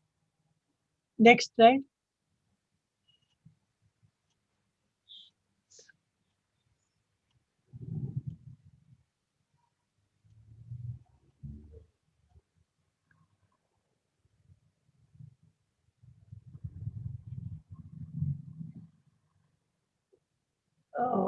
Iron is extracted from iron ore using carbon. This is the industrial extraction of iron. Reaction is very simple. ferric oxide plus carbon gives ferric and carbon dioxide. So what is the desired product here? Iron. So Fe is the desired useful product. Carbon dioxide is not useful. Now, how do you calculate atom economy? Calculate first the mass of the reactants. That is twice Fe2O3 plus 3 carbon. So you add up the masses. It is 355.36 atomic mass units. One atomic mass unit, you know, is weight of a proton. So 1.25 10 raised to minus 24 gram. Mass of all products on this side, 355.36 AMU. But mass of the desired product, that is Fe, 4 Fe, is 4 times 55.84, that is 223.36 AMU. So you see, you started with 355.36 AMU and your desired product is 223.36 AMU. So what is the percentage economy? 100 into 223.36 divided by 355.36, that is 62.85%, which means only 62.85 atoms out of 100 atoms of reactant got converted into Fe. What about the rest of the atoms? They got converted into undesired products, not required, and we call it wastage. So percentage wastage will be 100 minus 62.85, that is 37.15%. What is our aim? We want the atom economy to be 100%. All our reactants should get converted into desired products, useful products, right? One more illustration. Next slide. Second illustration. Preparation of aniline from nitrobenzene. It's a very simple reaction. Nitrobenzene C6H5NO2 plus hydrogen, again nickel catalyst, gives aniline. The conventional method, the old method, used ferric chloride HCl as a catalyst. But atom economy was very poor, 35%. In the new catalyst, in the new method, we are using nickel, and atom economy has become 72%, almost double. So now we are using only nickel. We have discarded the old method. So you see, a catalyst has the power to increase atom economy. And nickel catalyst, platinum catalyst, they are very good for making the reaction greener. Next slide, please.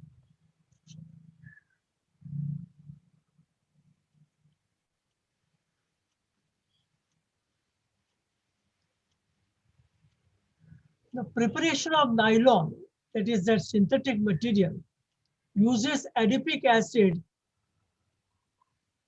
as the starting material. Okay.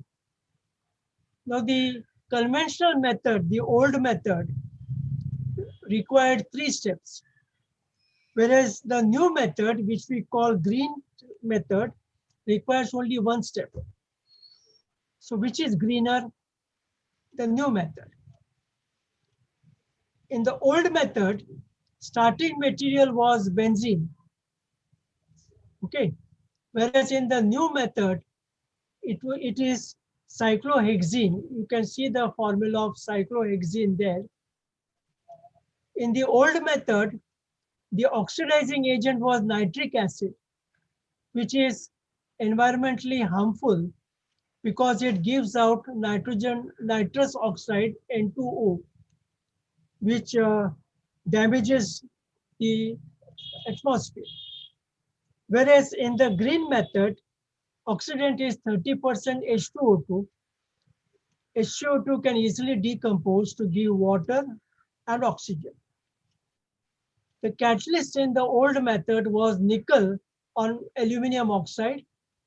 In the new method, it is sodium vanadate Na2WO3. Atom economy improved from 56% to 67%. And among the byproducts, in the old methods, N2O is a greenhouse effect, which damages ozone in the atmosphere. Whereas in the green method, there are no harmful byproducts. So you see, the conventional method flouts all the rules of green chemistry, whereas the new method requires only one step, harmless oxidant, and the atom economy has also improved, and there are no emissions of environmentally hazardous gases. So the new method is much better compared to the old method. I would like to give one more illustration. Next slide, please.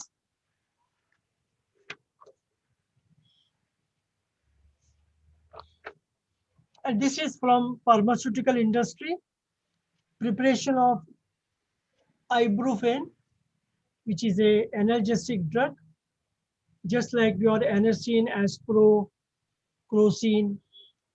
But there are two methods. In both methods, the starting material is 2-methyl-propyl benzene. 2-methyl-propyl benzene. It's a hydrocarbon. In the old method, there were 6 steps. In the new method, which we call the green method, there are only 3 steps. So we have reduced the number of steps from 6 to 3. The catalyst was anhydrous aluminum chloride in the old method. In the new method, Rane nickel. The anhydrous aluminum chloride gets hydrated during the reaction and gets wasted. Whereas Rane nickel remains in the solid state, it can be removed and reused several times. Atom economy was very poor as several byproducts were formed, which are waste. Whereas in the new method, atom economy is much better. The catalyst is supposed to increase the yield of reaction. So in the old method, it was only 40%. In the new method, it is 55%. What are the disadvantages and advantages? In the old method, aluminum chloride gets hydrated and is wasted. Whereas in the new method, solid nickel can be isolated. You can recycle it and reuse it. So you save a lot of money. The green method is more economical than the old method. So those are the structures of the two compounds. Ibuprofen is one of the important drugs which we prepare. Of course, excess use of ibuprofen is not recommended because it affects the intestine linings. But people use it as a painkiller sometimes, but excessively should not be used. Next slide. Apart from improving the atom economy and the rate of reaction, a catalyst has a third important rule. That is to increase the yield of reaction. Nickel catalyst increases the yield of hydrogenation of propene to almost 100%. That is why nickel is called the wonder catalyst. Propene plus hydrogen gives propane, almost 100% conversion. Okay, so just to summarize, green catalyst. 1, increase the atom economy and hence yield of reaction. Number 2, minimize the waste production, and there is no emission of environmentally harmful greenhouse gases. So these are the 3 advantages. Because of these 3 advantages, several catalysts have become green. I will just discuss 3 of them. Next slide, please.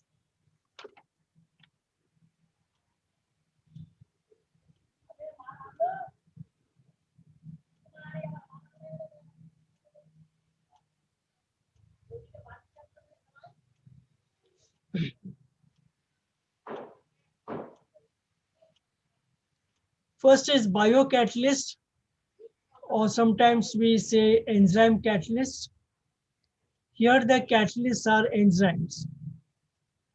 Now, enzymes are complex proteins produced by living cells, and they are composed of 20 naturally found amino acids. They are prepared by living organisms. Their action depends on the pH. So every enzyme is active at a particular pH. They are very sensitive to temperature, and they always operate below 50 degrees Celsius. Above 50 degrees, they get insensitized. And important thing is they are very specific in their action. So one catalyst will catalyze only one reaction. So there is nothing like a universal catalyst. For example, urea can be hydrolyzed by using hydrolase or urease catalyst. Now this urease is an enzyme which will catalyze only urea hydrolysis, nothing else. Similarly, we have oxidases, reductases, which perform oxidation or reduction, transferases, which perform transfer reactions, isomerases, which convert one isomer into other. So the name of the enzyme is given by their function. Oxidation means oxidase, reduction means reduction.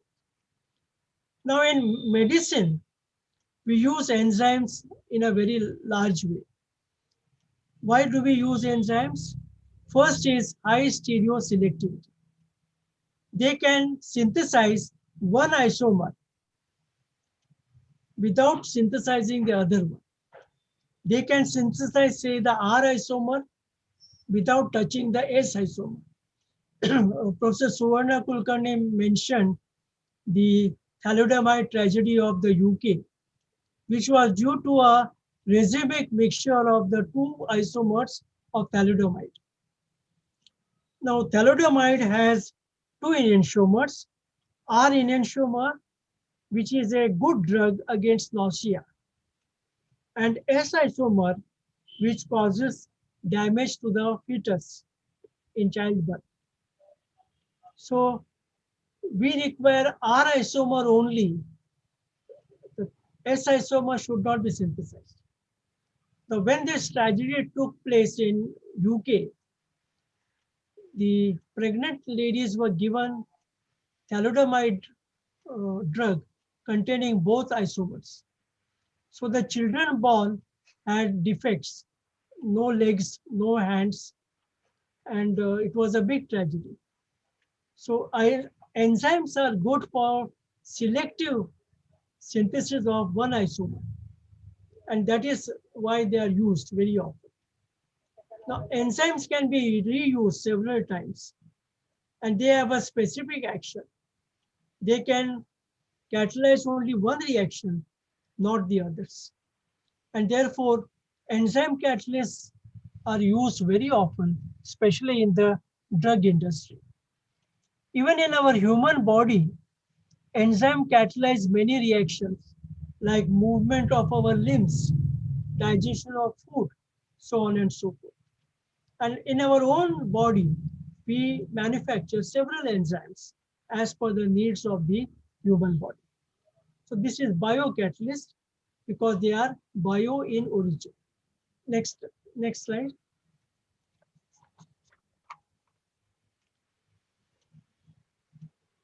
Then nanocatalyst.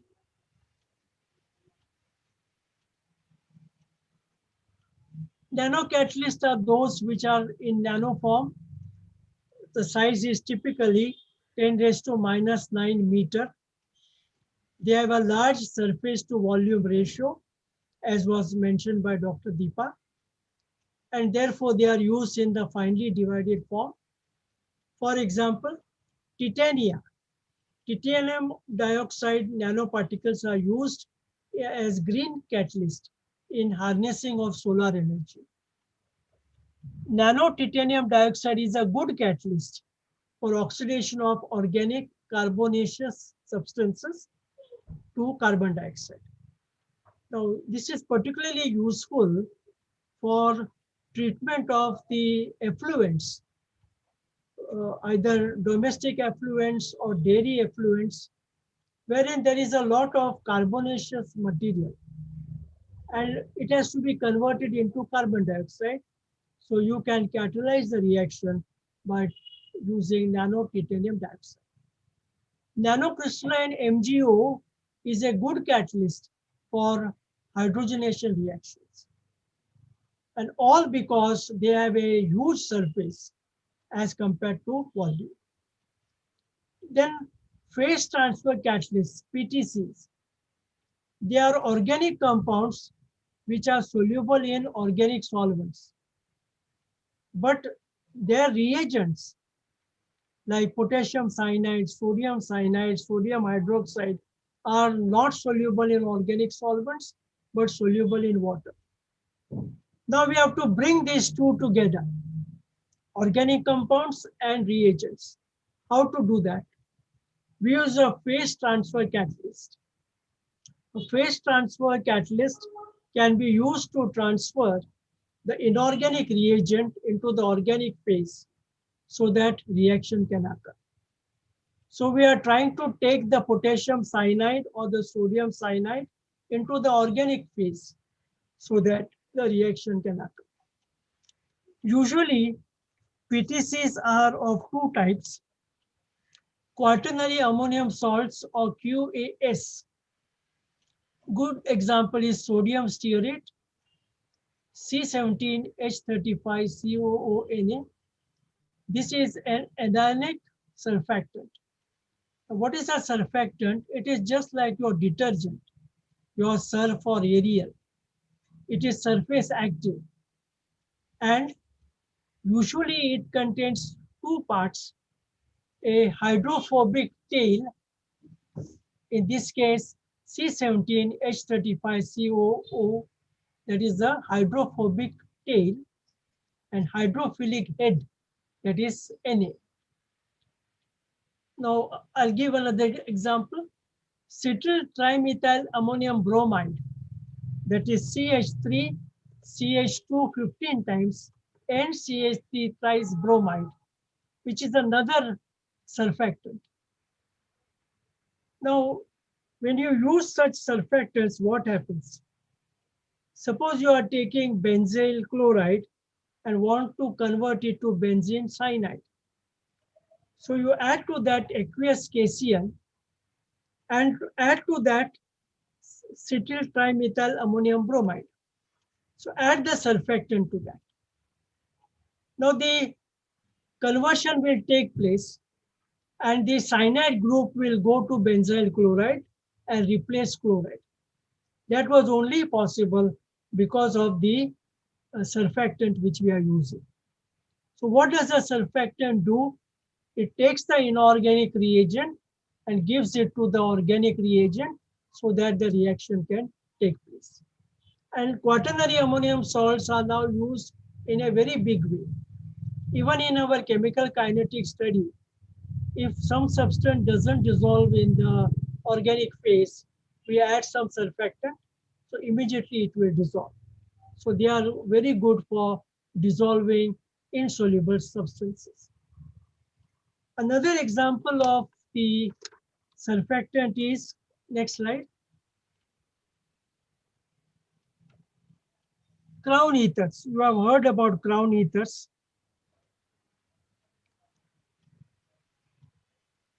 The crown ethers are giant molecules, and suppose C18 crown ether is there. It is just like a crown with 18 carbons, and there is a cavity in the center. So suppose you want to oxidize toluene to benzoic acid using KMnO4 oxidant. Add to that crown ether. So the toluene gets converted to benzoic acid. Crown ether complexes with the potassium ion of KMnO4. MnO4 ion remains outside the crown ether. So this way, KMnO4 is transported into the organic phase where the toluene is there. And once both the reactants are in the organic phase, they will definitely react to give you the product. So here, the transfer is due to crown ether. Okay, you can use your quaternary ammonium salts also for transferring inorganic substance into the organic phase. Now, phase transfer catalysts are used in the green synthesis of pharmaceuticals, agrochemicals, especially herbicides and insecticides. Herbicides are for killing unwanted weeds. Insecticides are for eliminating insects. Even in our daily life, we are having this green chemistry. Green dry cleaning of clothes has now become very popular. Earlier, perchloroethylene, Cl2, C double bond C, Cl2, was used for dry cleaning of clothes. But it is a suspected cancer-causing chemical. So perchloroethylene is a suspected carcinogenic and percolates into the ground and contaminates groundwater. So now we have eliminated the use of this compound, and instead liquid carbon dioxide is used along with a surfactant as the cleaning agent. So you can use liquid carbon dioxide along with your surf or your area as a cleaning agent. So you see, green chemistry is a part of our everyday life, right? We use green chemistry in synthesis of drugs. We use it for dry cleaning of clothes. We use it for our reactions. And therefore, if we take care of the greenness of our reactions, then the environment will be safe. Next slide, please. Next slide.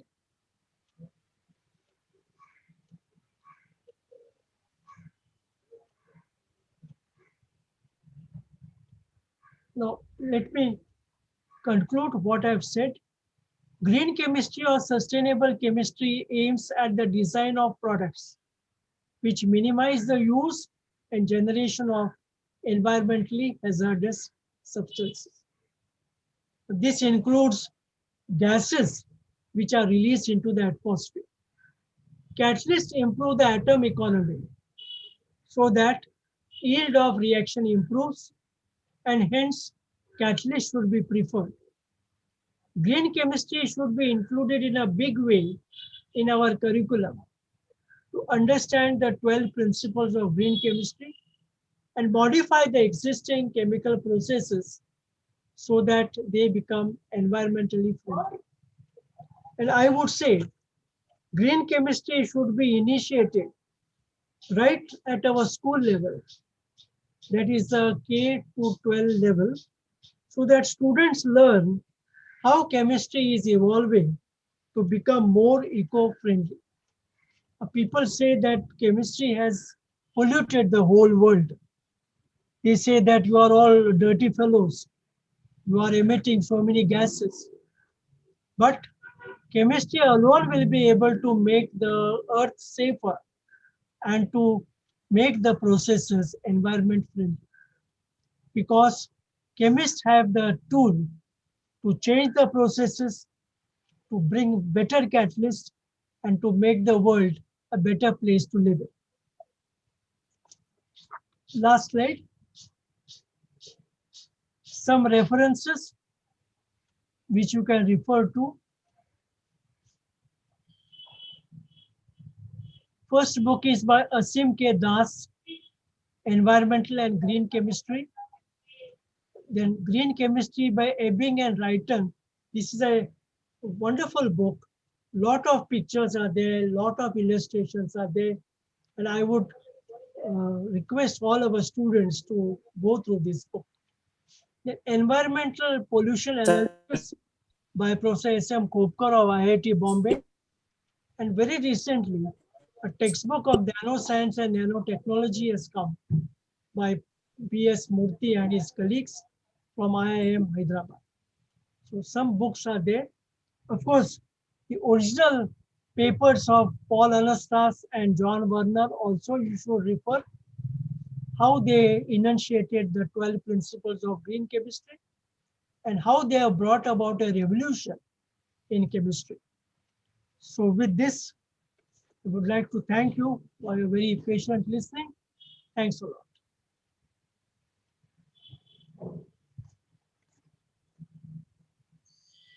Thank you very much, Professor Damodar Prabhu. It was very enlightening, and both the important topics of chemistry, I will stop sharing first, then, and they are very useful. And your concepts of atom economy is really wonderful. That students will be definitely benefited with this. And now we have a question answer session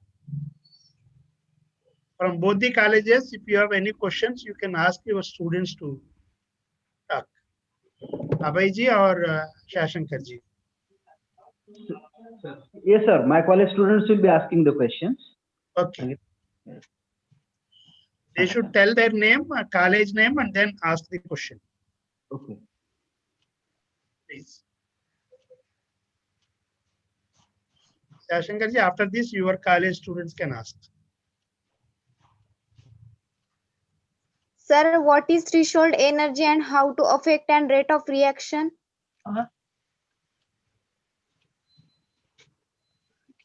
Can you repeat the question? Okay, sir. What is threshold energy and how to affect and rate of reaction? Yes, I know. Thank you, Molali. Very good question. What is this threshold energy of reaction? See, every reaction requires some minimum energy to take place. Unless that minimum energy is given, reaction will not occur. And that is the energy of activation. I'll give you an example. Methyl acetate can be hydrolyzed to give alcohol and acid. It requires something like 42 kilocalories per mole. 42 kilocalories per mole. That is the threshold or the minimum energy required. Unless the reactants have this much energy, they cannot react. So threshold means some minimum energy you have to give. If you don't give that energy, no reaction will occur. Another example I will give. Hydrogen plus oxygen give water, correct? But if you keep hydrogen and oxygen together, they will never form water unless you bring in platinum as a catalyst. Now what platinum does, it brings the two reactants together, brings down the threshold energy, brings down the minimum energy so that they can react. Okay, so it is very important. One of the very important requirement is threshold energy, energy of activation, and it is given by Arrhenius equation, which I mentioned in my lecture. Thank you so much, sir. Hi, sir. I am Prajwal Udan from New Arts, Commerce and Science College, Wardha. Yes. Sir, what is the benefits of using finely divided nickel in place of normal nickel? Yeah, very good question. See, normal nickel, let us say you use a block of nickel. What is its surface area? Those 6 spaces, correct? Now, when you powder it, it will form several small pieces. And each piece has its own surface area. So, the surface area increases several times when you divide the solid. And more surface area means better chance for adsorption. More adsorption means more reaction. And that is why all catalysts are used in powdered form, not in the solid form. Because when you powder a catalyst, its area will increase. And more area means more chance for reaction. Reaction is proportional to area. That is why surface area is very important. If you increase the surface area by breaking down the solid, the reaction rate will definitely increase. Yes, sir, I got it. Yeah, thank you. Prabhuji, Sir, there is I a tell. Prajwal, continue. Sir, I have one more question. Yes. What is the effect of temperature on rate of uncatalyzed reaction? See, any reaction is accelerated by temperature. More the temperature, more the reaction. Whether it is catalyzed or uncatalyzed, effect of temperature is the same. And it is given by the famous Arrhenius equation. That is why, suppose in your lab you don't get a precipitate, then what you do? You heat the test tube, no? So when you heat the test tube, you are supplying energy and the reaction will happen. All reactions are accelerated by temperature. Sir? Got it? Yeah. Sir, removal of dye by adsorption is possible? Removal of? Dye by adsorption. Yes, it is possible. It is possible. And nowadays, many of these natural waste materials, like coconut husk, then sugar bagage, and many of these materials which we throw away, they are used for adsorbing dyes. Especially industries produce a lot of dyes, you know, and some of it goes in the effluent. So the effluent is treated with these raw materials, which normally we will throw away, like groundnut husk or sugar bagage. So they will adsorb this. Dyes get adsorbed on the surface of these solids. They are very good for it. Thank you, sir. Yeah. Thank you, sir. Sir, if the use of ionic liquid really green chemistry? Use of? Ionic liquid really green chemistry? Yes, I did not mention it. You are absolutely right. Ionic liquids is also one of the important principles of our green chemistry. We use ionic liquids in many reactions. Yes, sir. Sir, which is the best green metal catalyst? There is nothing like a best green catalyst, because every catalyst has its own advantages. Okay. But some of the good catalysts which we use in green chemistry, they are of course nickel in the finely divided form. Then we use platinum. Then we also use some acids, alkalis. But there is nothing like the best catalyst. You know? And another thing, every reaction requires a particular catalyst. But among them, the noble metals, that is nickel, then copper, then cobalt, they are all very good catalysts. Especially nickel we use for many reactions. Sir, good nano catalyst is कौन सा good nano catalyst है? Madam, काफी है. I mentioned some of them. I think I mentioned. Titanium oxide is the good nano catalyst? Yes, titanium oxide is very good nano catalyst. Nowadays, new catalysts are coming. MgO is there, calcium oxide is there, barium oxide is there. But titanium oxide is used in large number of reactions. Yes. It has got a very good surface area. And we even use it for treatment of bio waste coming from industry. Yes. Yeah. Thank you, sir.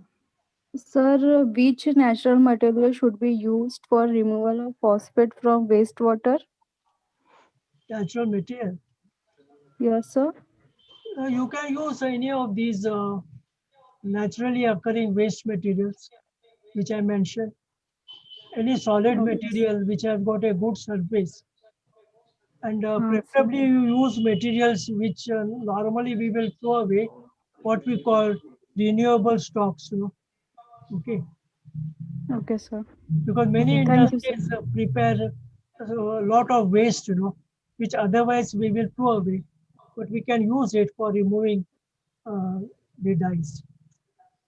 Yes, sir. Thank you, sir. There is a question on YouTube. The Janeshwari Pandey, he says, Rani nickel has so high boiling temperature of 28-32 degrees Celsius, so can be used as catalyst. As the temperature is very high, is it possible it will increase the activation energy and reduce the speed of reaction? No, melting point or boiling point has nothing to do with energy. That's what. So I don't think it will have an advantage. Of course, nickel is used as a catalyst for many reactions, but I think the melting point has nothing to do with energy. In solid form only we use it. Yeah. So melting point has no effect on the catalysis. Another student has asked, how can we use green chemistry at village level? Village level. Yeah. A good question. Good question. Because students are from rural areas, so they want more applicability in the rural areas. Yes. So in rural areas, we have our cottage industries where there may be some waste materials which have good surface activity. Like sugarcane, when you crush, you get that baggage is there. Then groundnut peels, then leaves and all. So all of them could be used as adsorbents. And the government of India is also thinking of using all the waste material from the villages and the towns for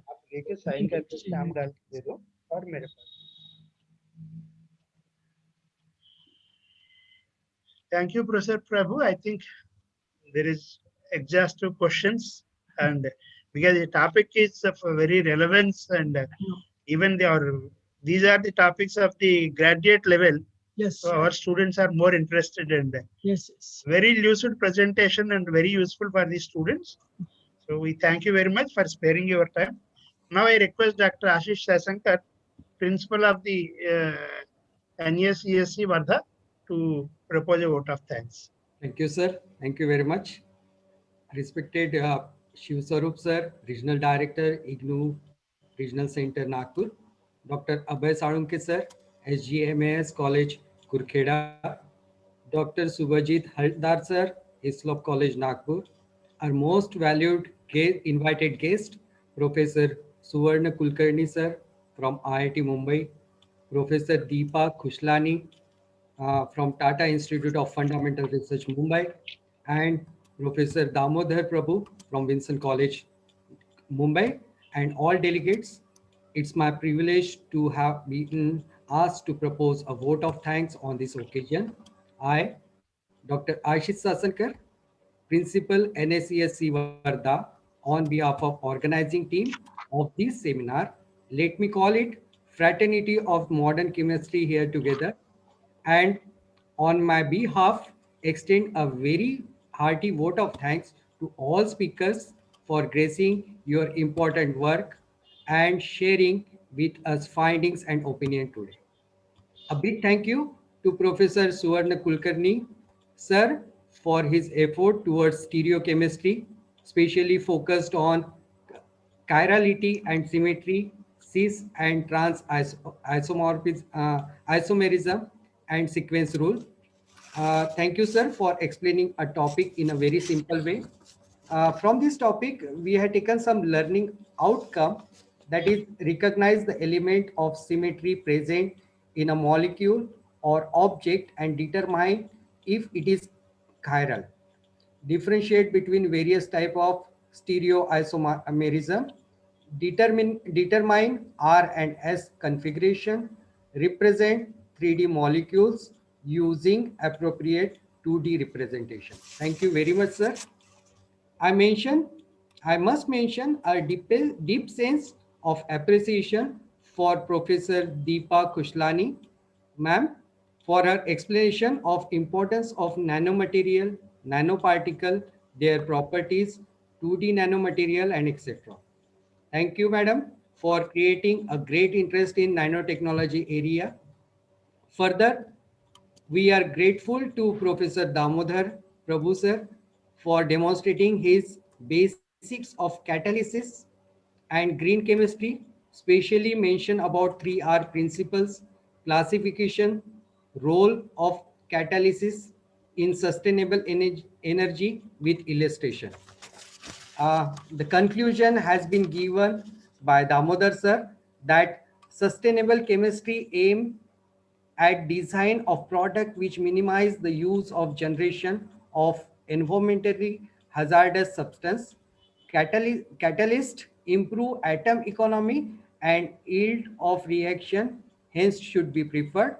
Sustainable chemistry should be incorporated in a big way in the curriculum to understand the 12 principles of green chemistry and the modern modified the existing chemical process to make them environmental friendly.